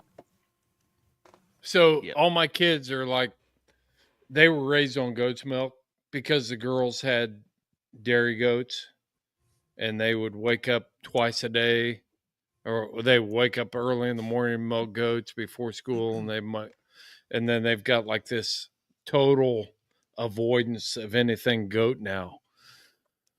And I had that problem the first time I drank Jack Daniels. It was weird because you were calling it goat's milk, and I was very confused. Yeah. I didn't understand. yeah, He's like, so look at this. We I- got more goat milk fans right here. Cass River Ranch, West Siberian Lycas. What's up? Heck yeah. Goat's milk don't- all the way. Hey, here's the deal. You can raise any animal on the face of the planet on goat's milk. True. But you can't on That's true. you cannot on cow's milk. That's it'll- true. If you've Scout. got puppies, if you've got I've raised some of the best puppies in the world milking a low quality goat. I milked one of the girls' boar How good goats. would they have been if you milked a high quality goat? I didn't Not have much, to. not much better. I'm just happy that I Chris is milked- so humble. I milked a boar goat. Put her in the milking station and milked her twice a day to feed puppies, and Did you say- they were Did unbelievable. you say you milked a billy goat? That's, No, that's what I heard. He's milking boar. billy goats for puppies. I knew that was going to happen. You want to talk about a softball getting pitched out there? BOER goat. I was like, oh man, It's they're going on to make the some wrist. sperm jokes. It's all on the wrist. Yeah, It yeah, really yeah. is. I have never been Yeah. better. Yeah, Oh, my goat's milk is goodness. legit. Like seriously, it's like super rich in nutrients, and it's also low in lactose. That's why it's so digestible. That's right. Yeah. Yeah. But it's still not. We're gonna hear this next. It's still not jackrabbit milk. Exactly. How did you know, Do you dude? do you milk them, I Seth? knew that's what you were leading to. Listen, here's why. Think about this. Think about this. You live your whole life with no water. Okay, you can go your entire life without drinking water. You're eating newspaper I to get pretty water. much have. Yeah, And you can still There's a- produce half an ounce a day of jackrabbit milk. Yeah, and you're- build muscle. we're talking about milk so nutritionally dense on an animal that's healthy at 5% body fat on average that its offspring can double in size in 2 weeks. This is like marine mammal level quality of milk. All right. so- Okay, Seth. Stop the pro rabbit pro rabbit, I let it- anti eagle it's my rhetoric. fault. Like, yeah. rhetoric, the propaganda. Yeah. Gosh. We get It it. was Shorty's. It was Shorty's fault. I let him into it. It wasn't my fault. I gotta admit, the whole time though, he was like, Chris was like, "Gert's milk," and I was like, "That ain't got shit on Gert's jackrabbit milk." Gert's milk. I knew that's what you were thinking. That's why I brought it up. Oh yeah. fuck. I'm sorry, listeners. I'm so sorry. Yeah. Look, Chris No. left. Yeah, but not many species can I don't like milk, period. But Really? Me neither. I don't really drink milk. No, either. I don't like No milk. kidding. It's gross. Oh man, I love milk. It's So gross. I much do. sugar I in drink milk like that a you half can gallon buy. a I mean, day. it's But hard you know, to like get, humans are about the only animal other than cows that can drink cow's milk successfully. But even cows Right. can't. Like adult cows, it makes them sick too. It's just because. Well, And what's really interesting is like humans. Only certain groups of humans globally have lactase. That's like people in Southeast Asia, parts of like Far Eastern Asia don't even. They're commonly lactose intolerant because dairy's not a really rich part of their diet, like it has been for Northern European peoples and Middle Eastern peoples. Well, I was used to in. go I down. lived. What go is ahead, it? Ed. I was in. I lived in Kenya, Africa, for a year, and there's a tribe out there, the Maasai, and Yeah. they live on their milk cows. So We've got one they- of their spears here. Oh, that's Cool. badass. Yeah. But yeah, I mean they're kind of like a Brahma type cow, Yep. and so yeah, they bleed them. They bleed them. They Yeah. They let their blood, Yeah. and then sometimes they drink the blood straight, and sometimes they mix it with their milk. Like, so I got to actually try like just straight the blood. We didn't do the mixed milk and blood. I just had like a big slug of the blood. How was Dude. it? Irony. I mean, it's about how you'd imagine. I mean, you've been punched in the mouth. haven't you, Okay. Shorty? Oh, yeah. Like you've tasted blood. I've tasted Dude. plenty of blood. That's about what it tastes like. We're Yeah. over here arguing about the difference between beef and pork steaks, and fools be drinking blood. You know what I mean? Like that's And then, I'm and a hard then they pass on all that. I'm just gonna and they also like hard pass on. Good. they'll also ferment. They'll ferment that blood milk mixture. Mm. But yeah, I mean they live strictly Yes. off those cows. Yeah. that's badass. Yep. Well, That's badass. they're an amazing creature. But I used to go when I was living in California. There's a bunch of dairies around there, and those pigeons will. Trying to think of the name of those pigeons will go eat the feed, defecate in it, and then they. Oh hell! They spread something. Isn't it A disease. coccidiosis? Coccidiosis. Yeah, coccidiosis. Thank you. Yeah. Histoplasmosis. Anyways, those dairies, they would have like pallets of ammunition, 12 gauge usually, in their right there in their warehouse. If you wanted to go shoot pigeons and you knew the people, you'd go do that. Just grab a box of 12 gauge and go shoot pigeons all day till your shoulder couldn't stand it. But they had the still happens deal where today. That's like They a would dove put the- shoot. oh dude, yeah, it's No, crazy. like you can shoot like But- 20 in one shot. There's dairies here that allow the exact same thing. Yeah. Yeah, it's Yeah. insane. Yeah. But they have the deal where they put the cows, side by side, and they're put those suction deals on their teats, and it goes down in a like a 4-inch stainless steel pipe, goes through. Yeah. At this particular dairy, it'd pump up over into another station, and then there'd be a radiator over there, and so it'd come out of the cow at her temperature. By the time it came out of that radiator on the other side, it was like 38 degrees. And they had That's the key to goat's milk. they had a spigot on the other side of that radiator. And I would go in there and just open that. And so you're basically drinking it right out of the cow's teat, Yeah. but it's 38 degrees. And I'd go in there and I would drink so much milk. I would there's been a lot of times I'd get sick and puke. And then we'd go Would you shoot some more scour? birds, and then I'd come back in and drink more milk. My wife figured that Like out. I love it. No, hey, seriously. So when the girls would milk, we kept the stainless steel milk pails in the freezer, and she would put it in a Mhm. styrofoam cooler with one of those blue ice deals underneath it, Yep. and set that bucket right in that stainless steel cooler. So as soon as that goat's milk was hitting stainless steel, it was getting chilled. Boom, boom, boom, boom, boom. Yeah. And it made all the difference in the world. If I go to So- a Like restaurant said, for breakfast, Instantly chilled. I have them put a cup of milk in the freezer when I get there, and then when they serve my meal, drink that, and it's got a little ice in it. Nothing Yeah, better. like I said, I didn't like No. milk, but I do like raw milk. I just don't like milk from the grocery store. No. I'll agree with you. Yeah. Raw milk on cereal, if you can get past the clumps, it's great. Hey, when I was a kid, we would milk a Jersey cow, and we'd have these gallon jugs, and of course the cream would separate on the top. And Dad was always like, well, "That's fine, just shake it up." And you'd mix chocolate milk, and then you'd have these white floaters in it, and it was all cream because the cream wouldn't Yeah. take the chocolate. It was it's Jerseys crazy. I have bet Jerseys have more fat than more milk fat. Yeah. Holsteins, and most of the milk we drink today, I think, is Holstein.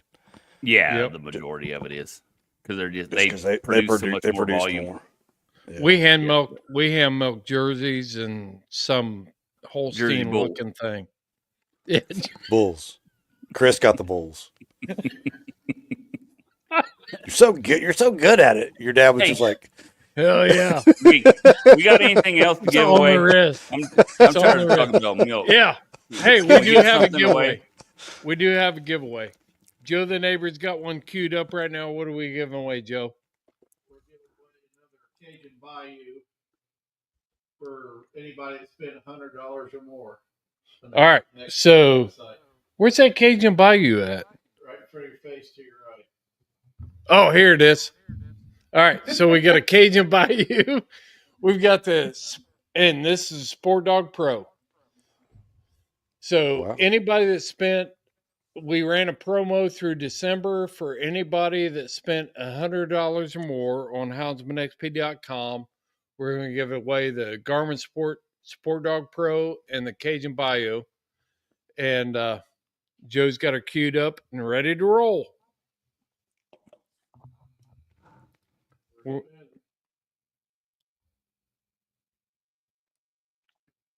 Is that the wheel behind you? Is that Yeah, it's a wheel are of we spinning destiny. that to? Yep. Damn, cool. I like it. Justin Smith. Justin Smith, you are the winner of the Cajun Bayou and the Sport Dog Pro. Make sure you email me at info.houndsmanxp.com and give me your shipping information, or I'll get that right out to you. We have it already because they ordered stuff from Houndsman XP. Do what? We have all the information because they ordered from Houndsman XP. All right. Do we know where Good. Justin's from? Where's he from? Where's he from, Joe? Do you have that in front of you? He doesn't have it in front of him, but he knows Gotcha. that Okay. he's ordered yeah. from us in the past. Yeah. No. So Cool. that's a pretty good one. yep. Hell, they've all been good ones so far. Yeah. I'd take anyone. Maybe I'll win something if I draw. If I do the drawing. Yeah, I want to do a drawing. Or What do you or at want to draw? least- No. Let's do one of those kitchen knives, one of those hand pounded No. kitchen knives. Ed, give away Yeah. Tusker's That's what I'm subscription and talking draw, about. dude. If It's- you'd give me some notice, I could have. Maybe next year. Hey, if you let him draw it, it's going to be one of these people that commented that they like pork over here.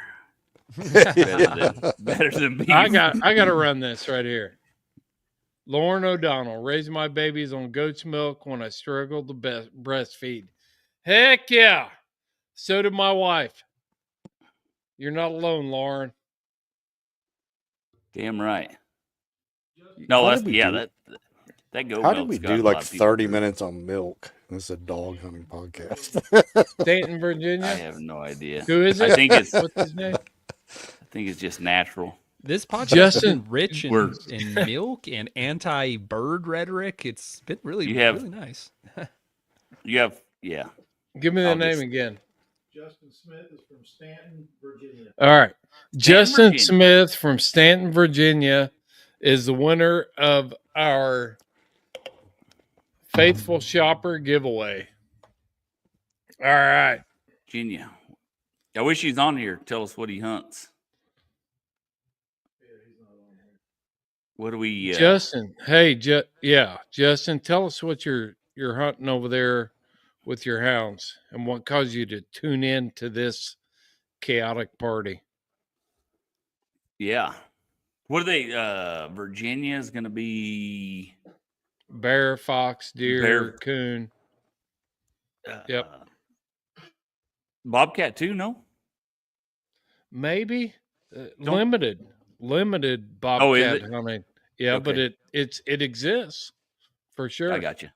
Could Okay. be. It's not jackrabbits, so Seth No. can just mute his mic now. No, you could probably Yeah. cut that off. Well, I don't know how far east does the jackrabbit hunting go, Seth? I don't think their range extends much past the Mississippi. Mississippi. I think that's kind of their boundary. Yeah. Okay. Yeah, we got They're 'em here in powerful, but they're not Oklahoma. aquatic. Right. Although We don't there allow are- those invasive species east of the Mississippi. They don't there like are, trees. there Seth, are what's- guys that Seth, see what's like what's the that's- so we got jackrabbits here, but we also have swamp rabbits. Mm-hmm. You know, they're Hmm. kind of like a jackrabbit. No, You know. no. So a little smaller. All right. yeah, so a swamper is a rabbit, and jackrabbits are hares. So there's 5 species of hares in North America, and there's, oh my goodness, I don't know, because rabbits suck compared to hares, but there's a lot more different species of rabbits. But swampers are like a Oh. cottontail, basically.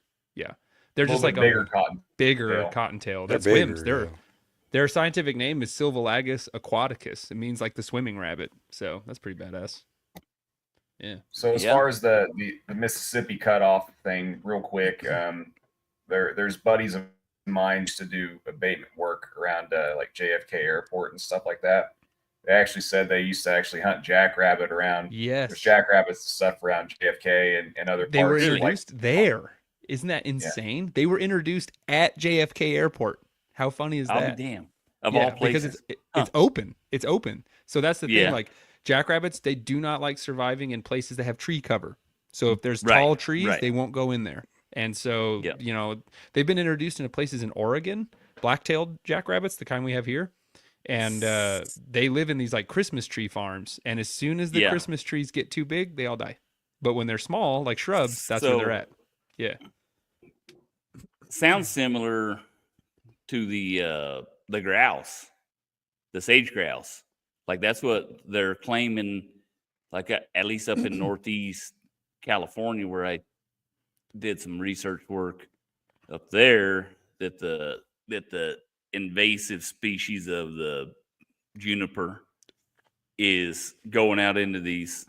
And they said one tree, out in the middle of a little prairie, Ruins will it. totally turn those grouse off. They're like, no, So we're not true. staying here Because they're- of those hawks.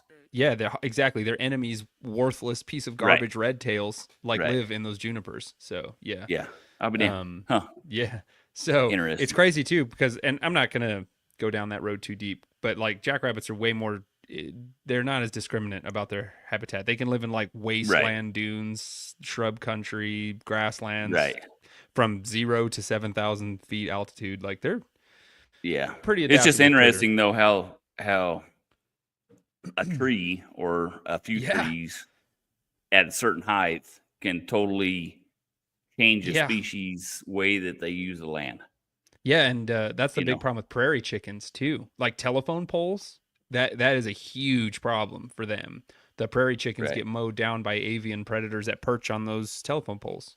And jackrabbits also stay away John, from I telephone think poles. Seth's Yeah. starting to talk shit on your I am. birds. John, I'm going to fight you. It's fine. Man, I don't know. I can't I've guarantee never that I'll met win. John, but he looks like a pretty stout guy, though. You might have your Yeah. hands full, Seth. This is all I air. can't This is guarantee all that I'll cosmetic. win, but I guarantee you won't like it. One thing about it, you're both going to get dirty. Yeah, Seth is pretty wiry. I do have a We should history. of we should do a prior pay per view. hitting. So just the right Yeah. punch, you might luck into a quick victory, but I promise you, there's gonna be an appendage or something somewhere that's gonna get broke or twisted or sprained or something. I mean, You know, not I did completely MMA. unscathed. I did MMA a lot when I was young, and Oh, I here we did it- go. No, the thing is, Seth, listen. like John can fix you up after you do MMA. Well, that's what I was gonna say. I need it. Yeah. Seth did MMA. He said, "Mama, adios." He was all right. I think it was more meth adios. But anyway, so no, I took like a 10-year break and I just got back into it for fitness, just to get fit. And man, I sparred a 19-year-old and he kicked my ass. He broke 2 of my ribs. And I was like, damn. Yeah, I was like, at 34, you're not as tough as you used to be. No. Holy shit, he beat my ass. Well, you're just the first tough lesson that enough you learn in an to MMA get gym your ass also is that there's no they'll be okay, go 50%. Now there's no saying is like that 50% turns into 120% real quick once those guys Every start time. sparring and everything. So Yeah, it's like when you're fighting your buddies and you're like, yeah, we'll just kind of play fight. It turns really fast. You know, it was like a 50%. We were just sparring. It was just a sparring thing. And yeah, he just got me great with a really strong overhand right straight to my rib cage and right under the chest right here. And man, that sucks. That sucked. And that was like, oh man, you're kind of a bitch now. So John, you could probably win. Well, now I know exactly where to go for. You've exposed your exactly. I'll just, Exactly. I'm just gonna go right Exactly. in both of your boobs and it'll be fine.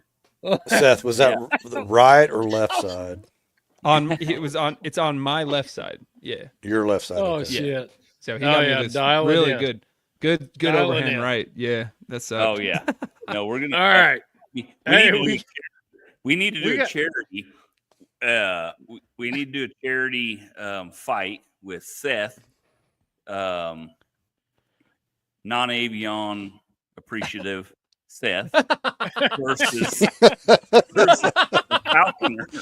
The Hounds with XP first annual Golden we could Eagle have stomp. we could have like a box, like an MMA fight. Yeah. We'll have me, and then we'll have John with like 7 eagles on each arm, and he'll be like, "Get up, Right? Yeah. We'll sell to an eagle charity on and each just watch arm, you get like- your ass kicked. Yeah, I think it'd be Well, great. so eagle on each side, and then 2 dachshunds right at my heels. Wieners, Right? Yeah. wieners rule. Yeah, I think you're on to Just something. let them do all the work for me. Be fine. Yeah. All right, hey, Yeah. we got to do a giveaway, or we're going to be here for it. like 5 hours. Oh, All right, man. Joe My the face neighbor hurts. has got us queued up for the next giveaway, and we are giving away. I got to step away from the camera. We're giving away a leather engraved tumbler. We're giving away a embroidered hat. We're giving a hiker light leash.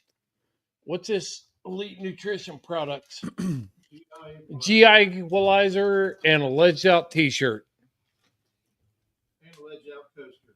And a ledged out coaster. Go for it, Joe. Joe the neighbor.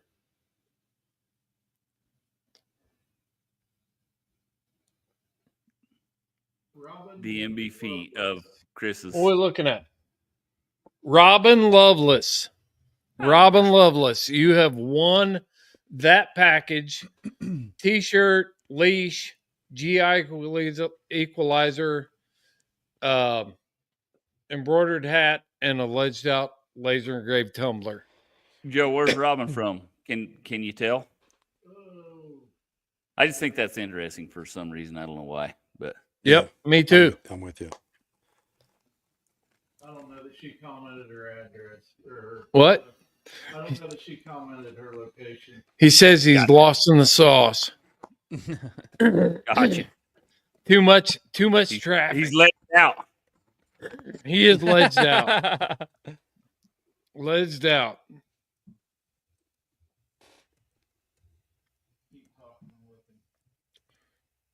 I've lost my phone. Have you got my phone? He's got my phone. No, I don't have your phone. No. Joe the neighbor's got my phone. Oh, you're in trouble now. Robert Balzer. Thank you, Robert. Yeah. Seth is MMA all the way. The- Put them up, fool. the- Put them up. It's more Well, like this. yeah, but the interesting thing though is you're gonna fight a falconer, and you're fighting at a featherweight. Oh, interesting. Interesting. Yeah. That was Yeah. good. If Needs you're to be fighting on the the featherweight, Patreon. I ain't cutting that much. I'm telling you right now. I'm No, you just say where you're. Yeah. But Ed it's- said I'm wiry. Ed, how much do you think I weigh? You're pretty tall. I'd say 195. I'm only No. 175, No. dude. Yeah, that's what I was I was gonna, gonna that's come. exactly what I was gonna say. Yeah, Because now I've you gotten a have little cool. fatter. Me too. I'm I've That's what gotten I meant. fatter fatter. too. I'm about 185. So, but I figured you were. Man, I'm about gonna have to start now 175. if I'm gonna have to do a 30-pound cut. I'm at 205 right now, so this is No, you're good. this is gonna be a bad deal for me. I'm gonna be all dehydrated No. already. Exactly. Dehydrated. Heck No. yeah. No, the feather. That's the- right. The, I'm with the you. featherweight I'm with is you, his John. decision. I'll take Yeah. Seth at featherweight. God, I went to Might the- be dehydrated. I went to the doctor Friday. I'm like 214. It's the most I've ever been. All right. We'll just leave that hanging, Ed. I'm just kidding. I think I need to quit drinking beer. Well, you and Chris can have a you ready? in the you and Chris can match up. We'll be on the early ticket. That'd be a Yeah. good fight, dude. I would pay Ed the Hog Barnes versus Chris Coon Lord Powell. What do you? Hey, say that again. I was trying to multitask here. What'd you say? So, hey, patrons know this too. Houndsman XP fans know this. Many years ago, I had my poodle Marshall versus my coworker Rob Dunlap's worthless boxer named Buster. They raced each other, and on this airport, and I made this fight poster to do just like an MMA match, and it was Marshall versus Buster. And I'm just gonna let you know, there's a video on the Patreon page. Marshall stomped the shit out of Buster. Buster sucks. Okay, my 26-pound poodle crushed this boxer on a 400-yard lure race. Anyway, so I will make a fight poster for this, but it's Ed the Hog Barnes versus Chris Coon Lord Powell. Yeah. Remember the fight poster we made between Josh Michaelis? Oh yeah. Yeah, Big Josh game hounds Michaelis. versus Yeah, compounds. for Yeah. competition coon hounds. Yep. I never saw Yep. that one. Oh I'm man, I'm that gonna was bring it awesome. up. Let's Let me look see it. if I can bring it up. I'm gonna find it on the post. Yeah, I'm find it. gonna find find it it. now. Let's see. All right, we've got everything cleared off this table. All right, final drawing that we've got here. Is it the final? It's the final, and then before we do the final though, I need my phone. Well, and then there might be a final. No, there's a final drawing, but I Right. need my phone because this sucker has Because- been Because you're trying to rig the drawing, or what? no, That's what it looks No. fishy. no. It All right, does I not. got that. I got that. He fight learned poster. something from Seth.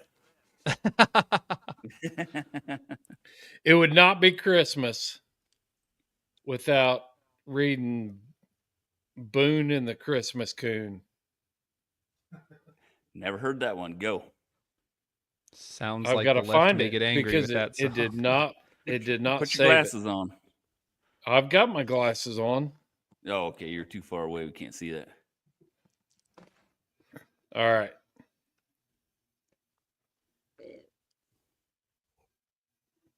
You guys keep this conversation going. Oh, we were in Because- Well, how suspense. long is it going to take you? Yeah, I don't It'll be a know. while. I'm an Share, old- share my I'm an old- screen because I got this fight poster. Here we go. I Oh. found it. Go Throw it. Yeah, throw Go it. for it, Seth. What All you right, got? Let me you get You're this. an admin. You share your own damn screen. I'm gonna. Here we go. Let me bring it up so it's not just like my like downloads and stuff. Everyone's gonna see all my like No, weird we don't jackrabbit need to- porn. So Yeah, we don't want to see your porn. John's just laughing. All right, here we go. Let's see if I can figure this out. Screen share. Let's see. New layout. News layout. Oh, okay. All right. Oh, Oh, no, that's not it. Let's see. I can only screen imagine share. what kind of weird fetish shit is on that computer over there. So, Here we go. Ready? The hunt for hair. Oh, hot. Here we go. All right. Well, All that right, brings let me up find a whole this different here. topic. Let me find this. Well, you know, when we was hunting in New Mexico, bear hunting, Seth showed up late because he was in No, LA I showed up right on time. He was in LA at a pole dancing competition. No, Hell yeah. Hell yeah. he probably won second. Look, hey, He got third, I if there's any competition that you want to go watch as a spectator watching people do that competition, it is that. Football, No. You're watching a bunch of muscly dudes wearing like an 1/8 inch of fabric, like groping each other over a ball. I'm watching like hot chicks flying around on a pole. You're welcome. Yeah. All right. Let's see. Are here. you sure they were chicks? I mean, I don't care. That's the They were question. great looking. how big were their atoms? Oh God, dang! Okay, here we go. Can everyone see that? Can everyone see that? That was the fight poster. What was it? No, it was not. That was the poster I made for Hounds with XP, dude. Hey Seth, hurry up and Photoshop our faces over each dog head. Yeah, Just are change you the Buster name. or are you Marshall? Yeah. I'm thinking probably Marshall in this. Yeah. Well, he Go won, ahead. so good choice. I got to find the picture of Marshall crossing the finish You got to line. be careful at those competitions. So, Seth, you're a little bit like removed from reality where you live. But I live. I'm really not very far from Trinidad, Colorado, which is where, by the way, Josh and Jason Whitaker. You're welcome, guys. That's where they live. But that's like the where they did the first sex change. Oh. So when you talk about pole dancing, Trinidad. when you talk about pole dancing, I think about it a whole different. I'm like, are you sure they're girls? Yeah. You know what I mean? Like, yeah, you gotta be careful. Gotta watch it. You just need to toughen up and expand your horizons, Shorty. No, I don't know Never about happened. Just kidding. I'll eat a pistol sandwich first. Yeah. Hey, that's a good old timey saying. Here's another one I really love. Ready for this? An old guy once said I was tougher than boiled owl, and I really liked that one. Have you guys ever heard that before? No. No. I've always heard tougher than a sack of hammers. Matter of fact, Seth, I think you just literally made that up literally for about 5 I seconds. 100% did not. I 100% did not. I'm not that clever. Hey, I had a buddy who was starving, and he shot and ate an owl. Dude, wait. Okay, unpack this. Your buddy was starving, like in America. What happened? In America. Did he get lost or something? Tough times. Obviously. No, I mean he was like living in this shack. It was like super cold. And Dude, like you yeah, could he go was to the living- library, homie. like he was living in this shack out in the middle of nowhere. There's probably not a library around there. he's like, no, "Man, it'd that barn been a owl." good bit to a library. But yeah, Yeah. he shot an owl and ate it. I He's ate a like, at that badger point- once, but I wasn't starving. I just ran it over with my truck, and we're like, let's just give this a shot. Yeah, he said at this point he was anything he could kill, he was eating. We gotta respect it. How's think, the badger? I was gonna say badger is worse than coyote. I think as far as like meat in New Mexico goes, I think badger, coyote, they're near the bottom, definitely. I got you. Is badger greasy? No, it wasn't. But here's the problem: it was a male Lean badger. and tough.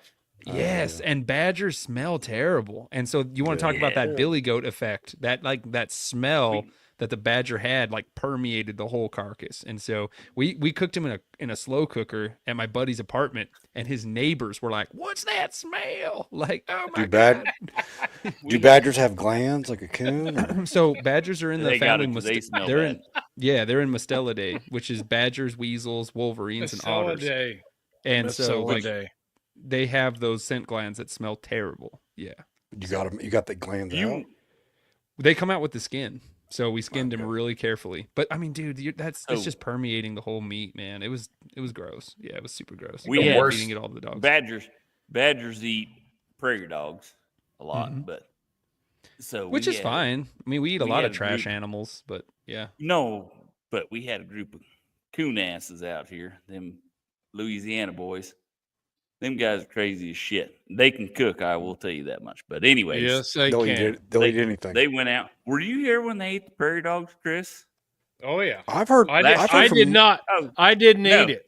It was like no. So no. these goofy son of bitches go out there and they go shoot prairie dogs and they bring them back. They said, we're going to cook these prairie dogs. So they did. Everybody tried them.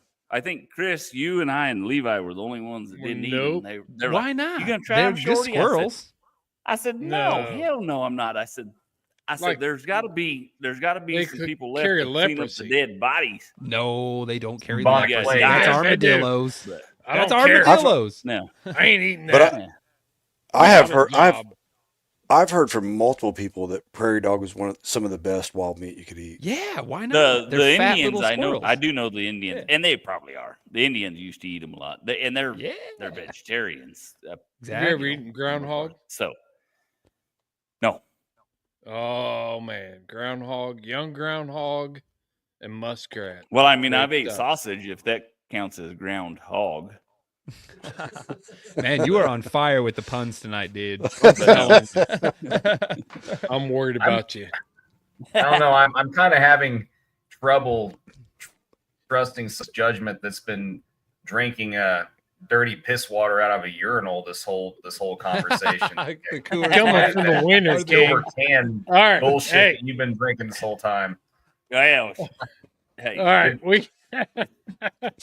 it's all. we've There's got. a reason Hey, I another silver don't can. get sidetracked on the everything. All right, we got one more. We got Don't get sidetracked on everything. we got Pulled one that more, up yet, Chris? You one more found it? drawing to do. But before we get there, so I want to read this because no Christmas celebration will be complete without Boon and the Christmas Coon. Oh, we got it. I want to have a reading of Boon and the Christmas Coon, and I want to set this up a little bit. So there was a guy that coon hunted here locally. His name was James Bowling. He was a colorful guy. He was an entertaining guy, and he coined the Christmas Coon. And then I wrote this almost 10 years ago about treeing a raccoon on Christmas Eve. So here it is. Boon and the Christmas Coon. 'Twas the night before Christmas, and it was still on the holler. Not a creature was stirring when I let go of his collar. Into the dark, and away he flew. A big brindle hound, not red, not black, and no shade of blue. It wasn't long, and I gazed on a star. A long course ball was coming from afar.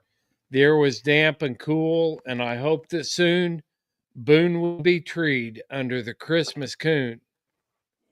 Boone is a smart track dog and quite stingy with his bark, but his voice was excited as he sang in the dark.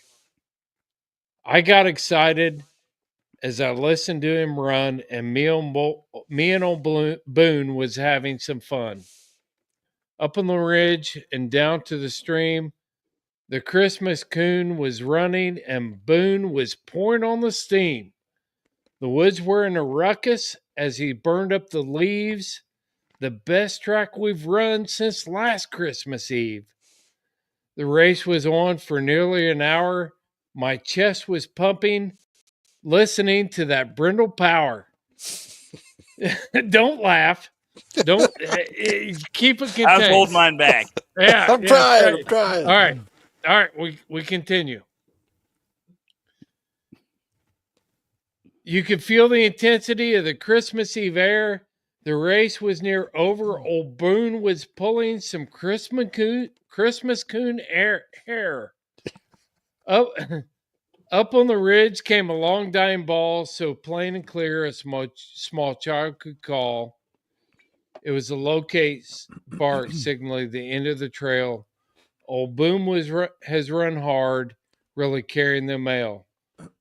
Old Boon set in to a heavy course chop, way up on the ridge, nearly over the top. I turned up my light and started the tree. Old Boon was excited as he sounded off with glee.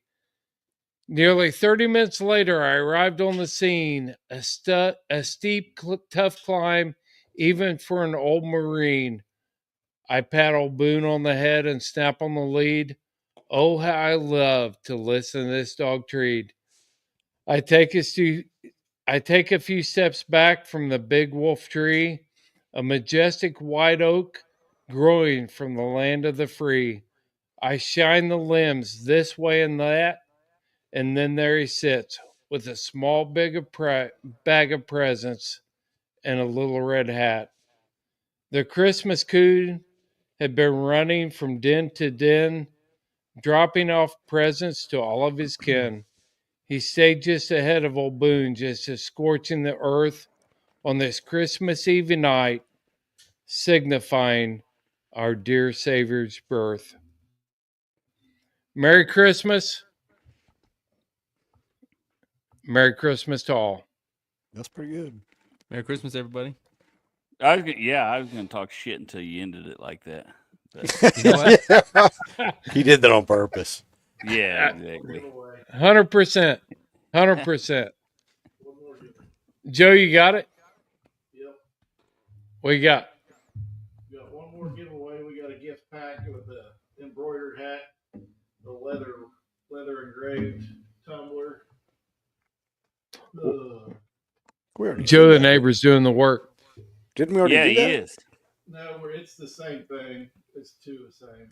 Oh, Okay, two. we got a 3P preserve, protect, and promote T-shirt. We've got an embroidered hat. We've got what else? We got a hiker light. We've got a hiker light and a laser grave tumbler. Roll it, man. Roll it.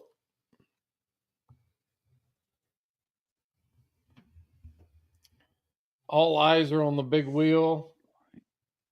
Oh, Cody Jenkins just missed it by one.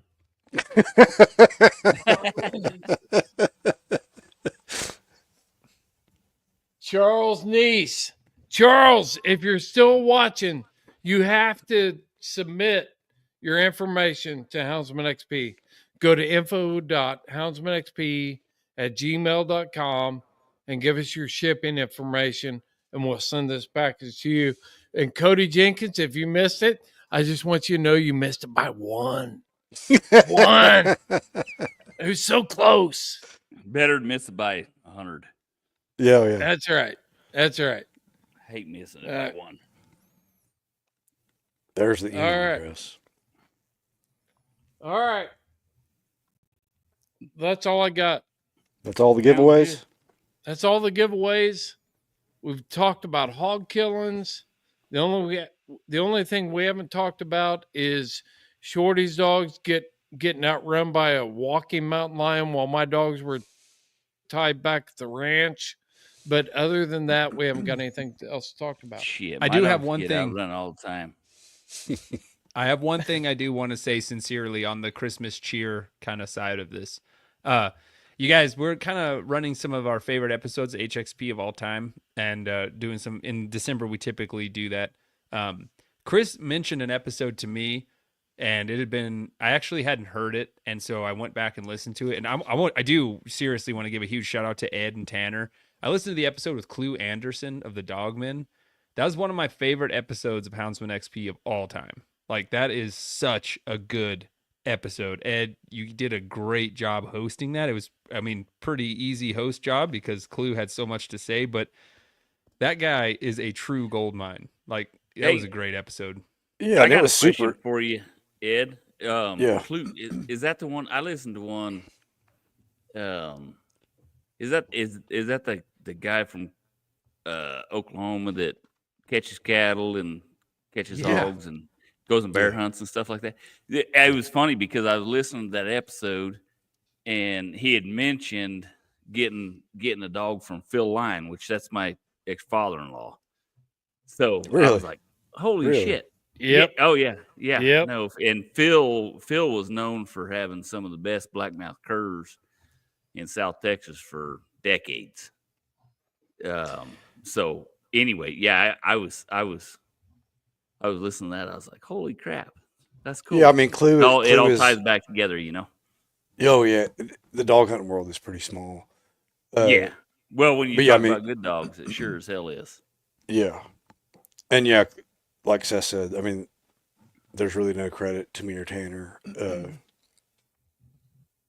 No, you Clue guys is- didn't do shit. He did all the Clue, talking. yeah, It was yeah. great. Clue's the Clue is the perfect guest. I mean, he just talks, and I think I think maybe like two or three You told times me. in that podcast, we kind of directed him a little bit with a sentence, but yeah, and then you just sit back for 40 minutes. and What I listen to liked him. about him is that he would go on these crazy tangents, but then they weren't crazy. They were on topic. they're not and then he crazy. would return back to the original point and finish it, Right. which is like a rare Right. thing for a good guest. You know what I mean? Yeah. To like go on these epic tangents and then return back to the root of the question, answer it, and move on. Like, it Yeah. was great. Yeah,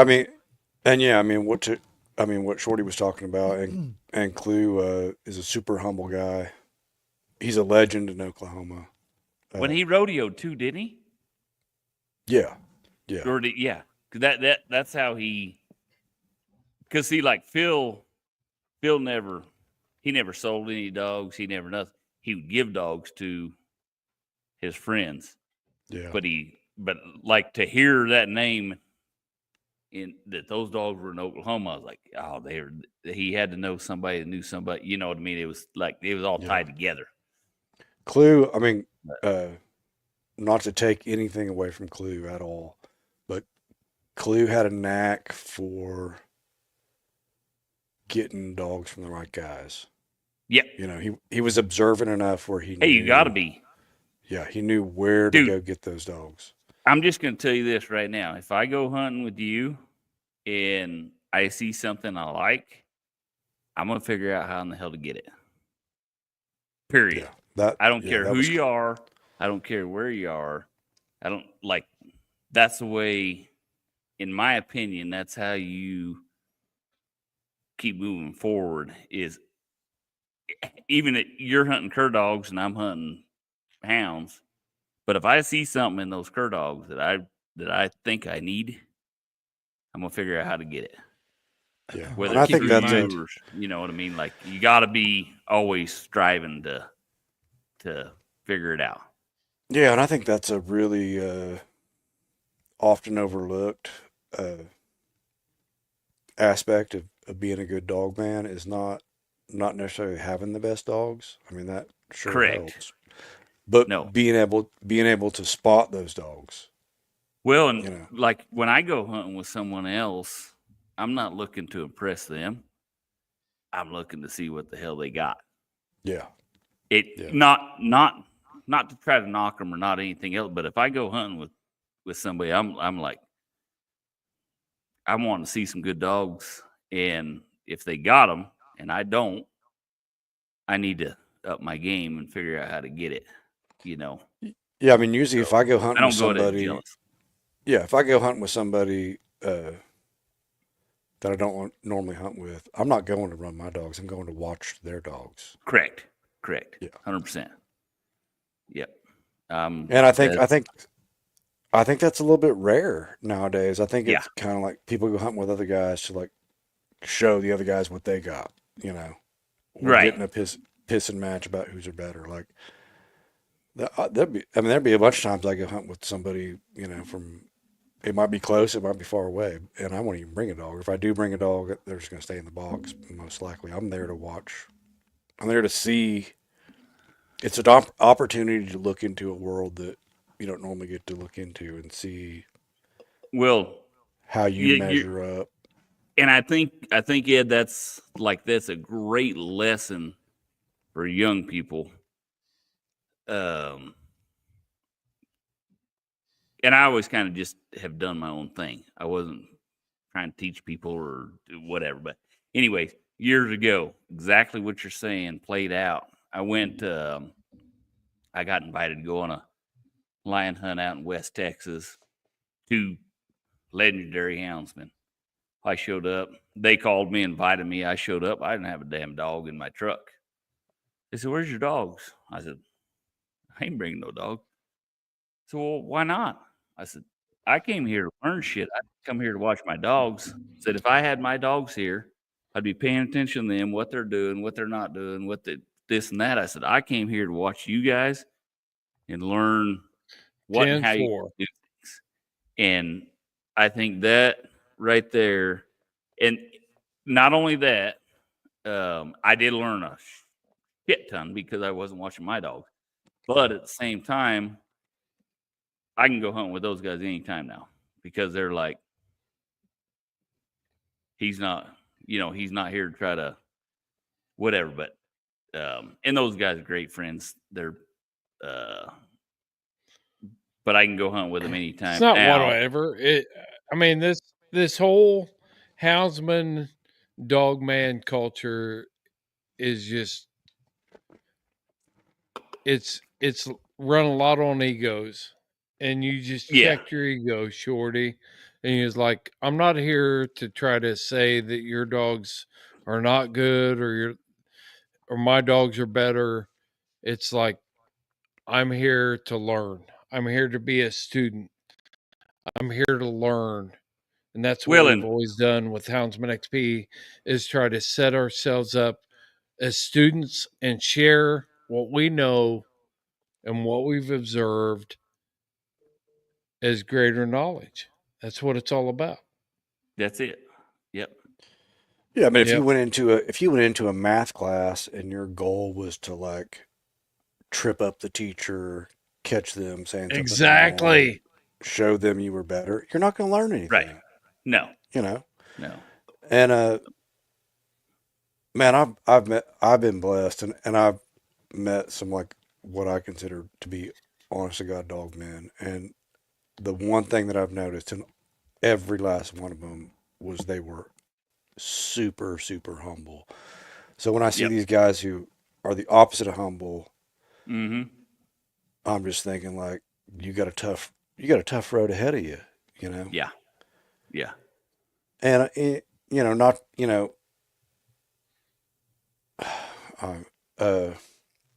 a lot of time it's the younger guys who don't really know anything that have the biggest egos, you know? And it's like, man, you gotta drop that, like, if you want to learn all of this from scratch, as a 20-year-old, that's going to be a tough road, like sit down, shut up and listen. Yeah. Listen to these old guys. Yeah. And age does not mean knowledge. Man, because I want to do a podcast, and you and I need to do one on this. I do not believe that age is knowledge. No, I mean, you can't just assume because some guy is so much older than you that he's got more knowledge than you. You have to be smart enough to know who to listen to. Well, that's it. And all you've got to do to get older is to wake up another day. No, that's all exactly. you got to do. But like, I've had guys tell me, a great friend of mine, rest his soul, but he said, I don't care if I catch a cat or I don't catch a cat. He said, I just like to go out and hear the dogs bark. So I don't want, and that's my whole debate on the older doesn't mean wiser. But that was his comfort zone. He didn't give a damn. He just wanted to go hear a dog bark. And I hate for a kid to go get linked up with a guy like that and try to learn how to catch shit. You need to, if you're a young person or a new person or whatever, and you want to actually catch stuff, you don't worry about the age. The old guy is not necessarily the best guy. No. There's some great houndsmen that are young guys out there. But a lot of time, everybody tells them, go find an old guy and just go get with him, and he'll show you how it is. Yes and no. Hey, so Elon Musk, when Elon Musk looks at a company, he goes in there and he sorts that company. Yep. and he finds people that are willing to he does not he finds the people that know how to cut the corners, and that's not the old traditionalists. You know, Right. when I look at the people I've learned things from, it comes from people like Hunter Meekum. How old is Hunter, Shorty? Oh shit, early 30s, late 20s, early 30s. Exactly. I've got And 25 the years on guy, him. yeah, but that guy's got, well, but you don't have it hunting. Exactly. You know what I mean? That's right. He's hunted his whole life. That's right. That's Yeah. what But I I'm mean, I do talking think about. So when we focus in on, well, that guy was only 27 years old. Michael Yeah. Ritchie Jr., Michael Ritchie Jr. is a guy that I've got pictures of eating Twizzlers in the front seat of an 89 Ford pickup truck when he was 5 years old. And yet he surpassed me in experience of catching Yep. mountain lions. You know, Yep. so when I look at those guys, it's like total respect. When I'm around them, yeah. I try to glean every ounce of information I can. But I Yep. mean, I do think so. If I'm a 19 or 20-year-old kid who's trying to get into any kind of dog hunting, at that point you're probably not gonna know enough to know who to listen to. But I still Correct. do think that your odds are going to be better if you look at guys that are 60, 65, 70 and go underneath their wing as opposed to dudes that are 25 and go underneath their wing. Well, what I would do is I would not quit searching for the better guy. Yeah, and that's the You thing. know, And like yeah. So go that's the get in thing. with So one of like, those guys. He's going to teach you the basics. You're going to get started. You're going to do this, but always be if you hear of of a Hunter Meekum in your area that's catching the and hey, and don't get me wrong, if that 65, 70-year-old guy's catching the shit out of stuff, you're going to learn a lot of shit from him.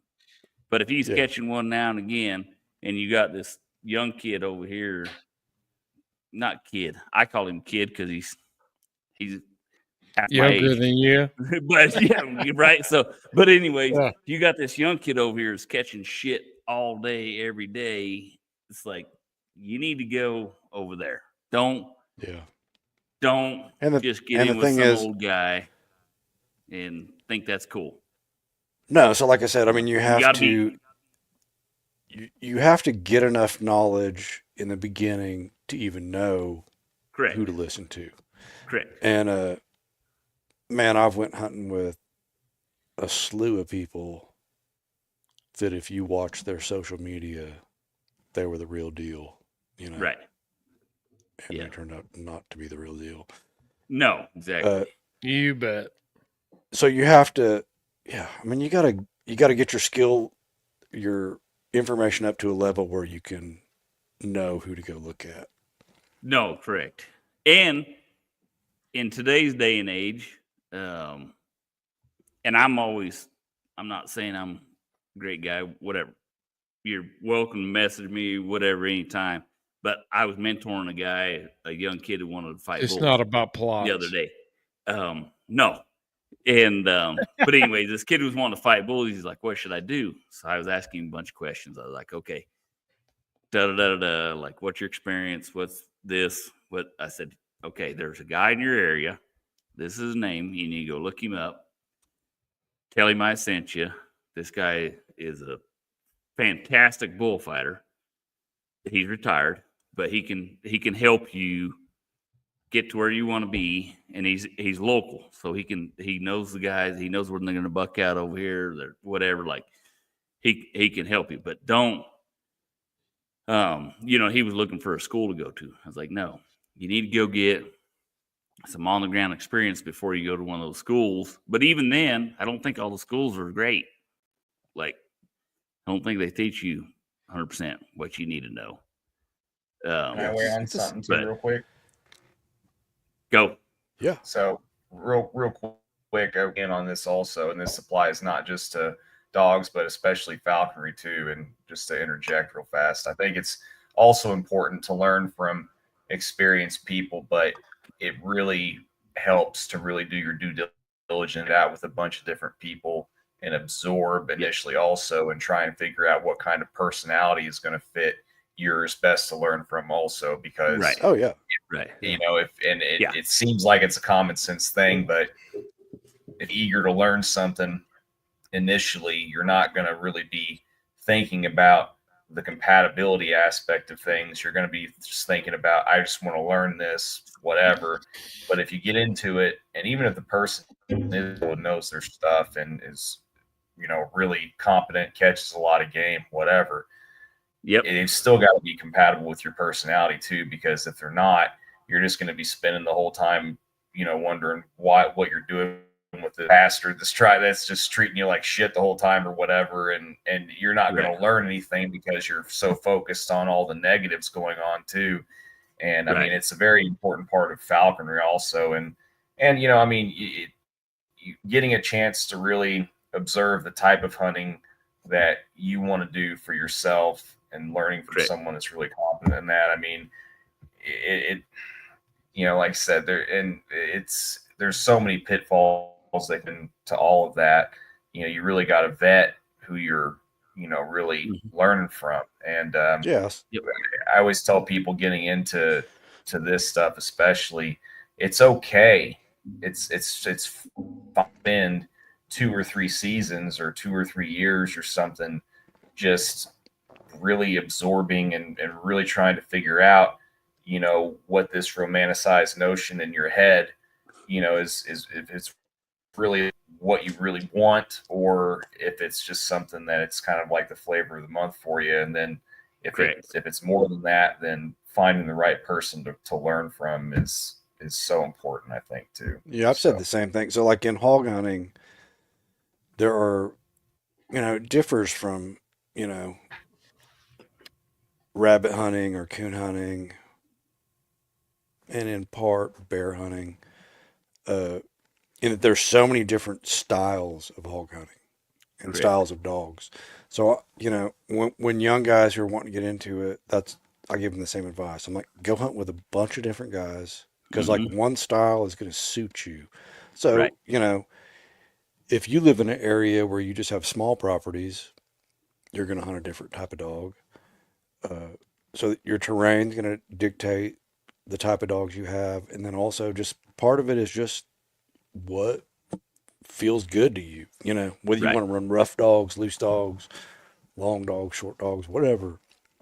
So yeah, I mean, you got to try out, and I see that a lot, that a lot of people, particularly in hog hunting, but I'm sure it translates to falcons or any other kind of dog hunting.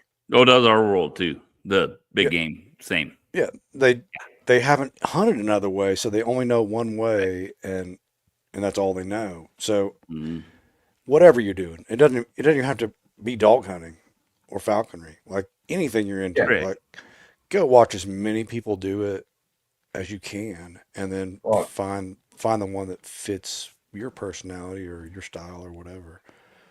Where you live in your area. I mean, like you can't practice all forms of falconry in every place because you don't have the prey base or the terrain for it, so on and so forth. And especially with something like falconry too, you gotta, like, going in, you think, you know, you don't know any better. So if you see that someone's labeled as a master falconer, well, you don't understand that, well, here in the US especially, like, getting your general and then upgrading to a master's, so really just time-based stuff. It's not necessarily based on competency or based on any kind of other, you know, factors. I mean, all you have to do is have a bird X amount of time, you know, X amount of months per year for consecutive years, and then you're eligible to upgrade. Well, you know, technically speaking, someone could just fly the same red-tailed hawk, you know, for 8 to 11 years or whatever, and then they could be a master falconer.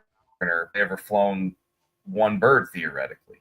So are they really, you know, so, you know, there's all kinds of little nuances, and I know that there's not the equivalent of that necessarily in like the dog world specifically, but you have to understand and vet that initially and learn all that stuff, or else you're, you know, like I said, there's so many different pitfalls you can. Yeah. So you like, know, and- so just last month I wrote an article about exactly what you're talking about, and I don't remember if I may have mentioned falconry. If I didn't mention it, it was in the back of my head. So I'm not for like government control, but I do think it's cool, and I think, if I'm right, that's nationwide, right? The falconry laws are nation. They're yeah, federal. well, there's federal regulations, and then each state has their own regulations. So I don't know. I don't know if it's national or not, but I know a few guys in Oklahoma. So in Oklahoma, you have to apprentice under a guy for a year, or Yeah. might be 2 years. Yeah, I think, and like I said, I'm not for government control, but I think that's really cool. Yeah. I don't want that. I don't want that for dog hunting, but I think we should on our own implement that in dog hunting. Yeah. I was listening along, but then I realized there's a fight poster made for me and Oh, damn. John. Oh, It's already, yeah, it's already done. yeah. It's done. Yeah. It's made. Yeah.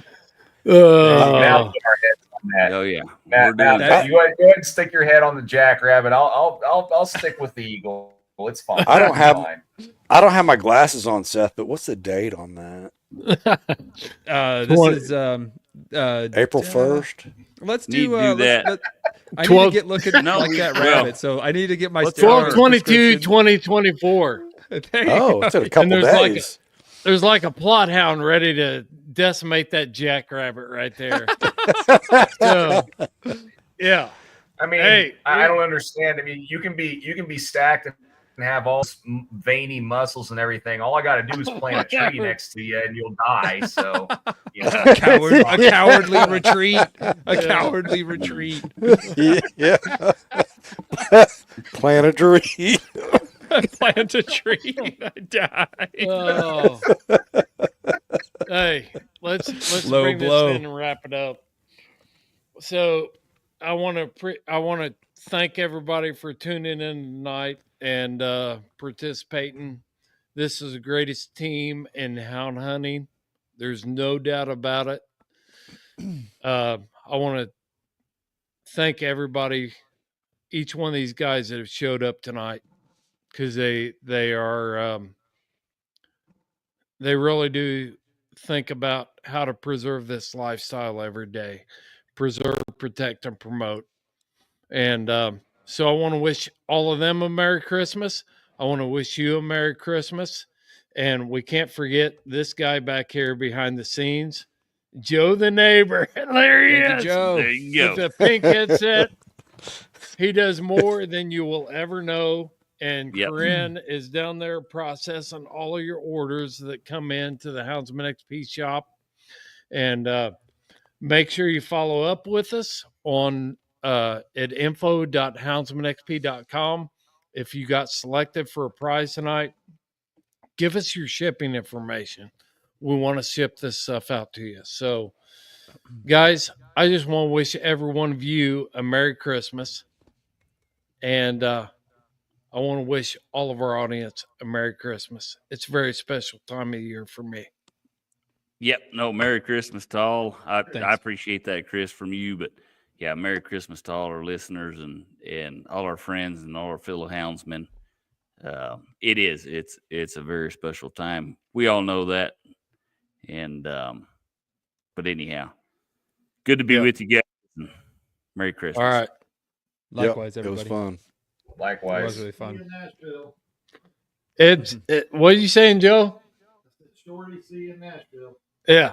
Shorty said, Joe says he'll see you in Nashville. I'll see. Yeah, you bring them pink SCI. headphones too. Yeah. SCI, you bring them pink headphones. We'll yeah. His We'll wife's do a going to be with him, podcast for Shorty. we'll do a podcast, all the stuff that you do for Chris that he doesn't admit. Yeah. Like you're the real Yeah. Houndsman XP guy. Hey, we're going to need get an off here expo- now. We're going to an end expose. this right now. We're going to end this. I want to thank everyone for being here. And yeah. All right. Until next Yeah. time, hey, there's a reason why we haven't been dropping anything. We've been, Anyway, Merry Christmas, Happy New Year. We'll see you in 2025. Enjoy the time with your friends, family, and all the things that are important. And remember to keep those hounds in the woods. And Shorty, what do you say? Keep their time in the kennel short. The kennel short and their toenails shorter. That's right. There you go. That's good. All right. And this is Fair Chase.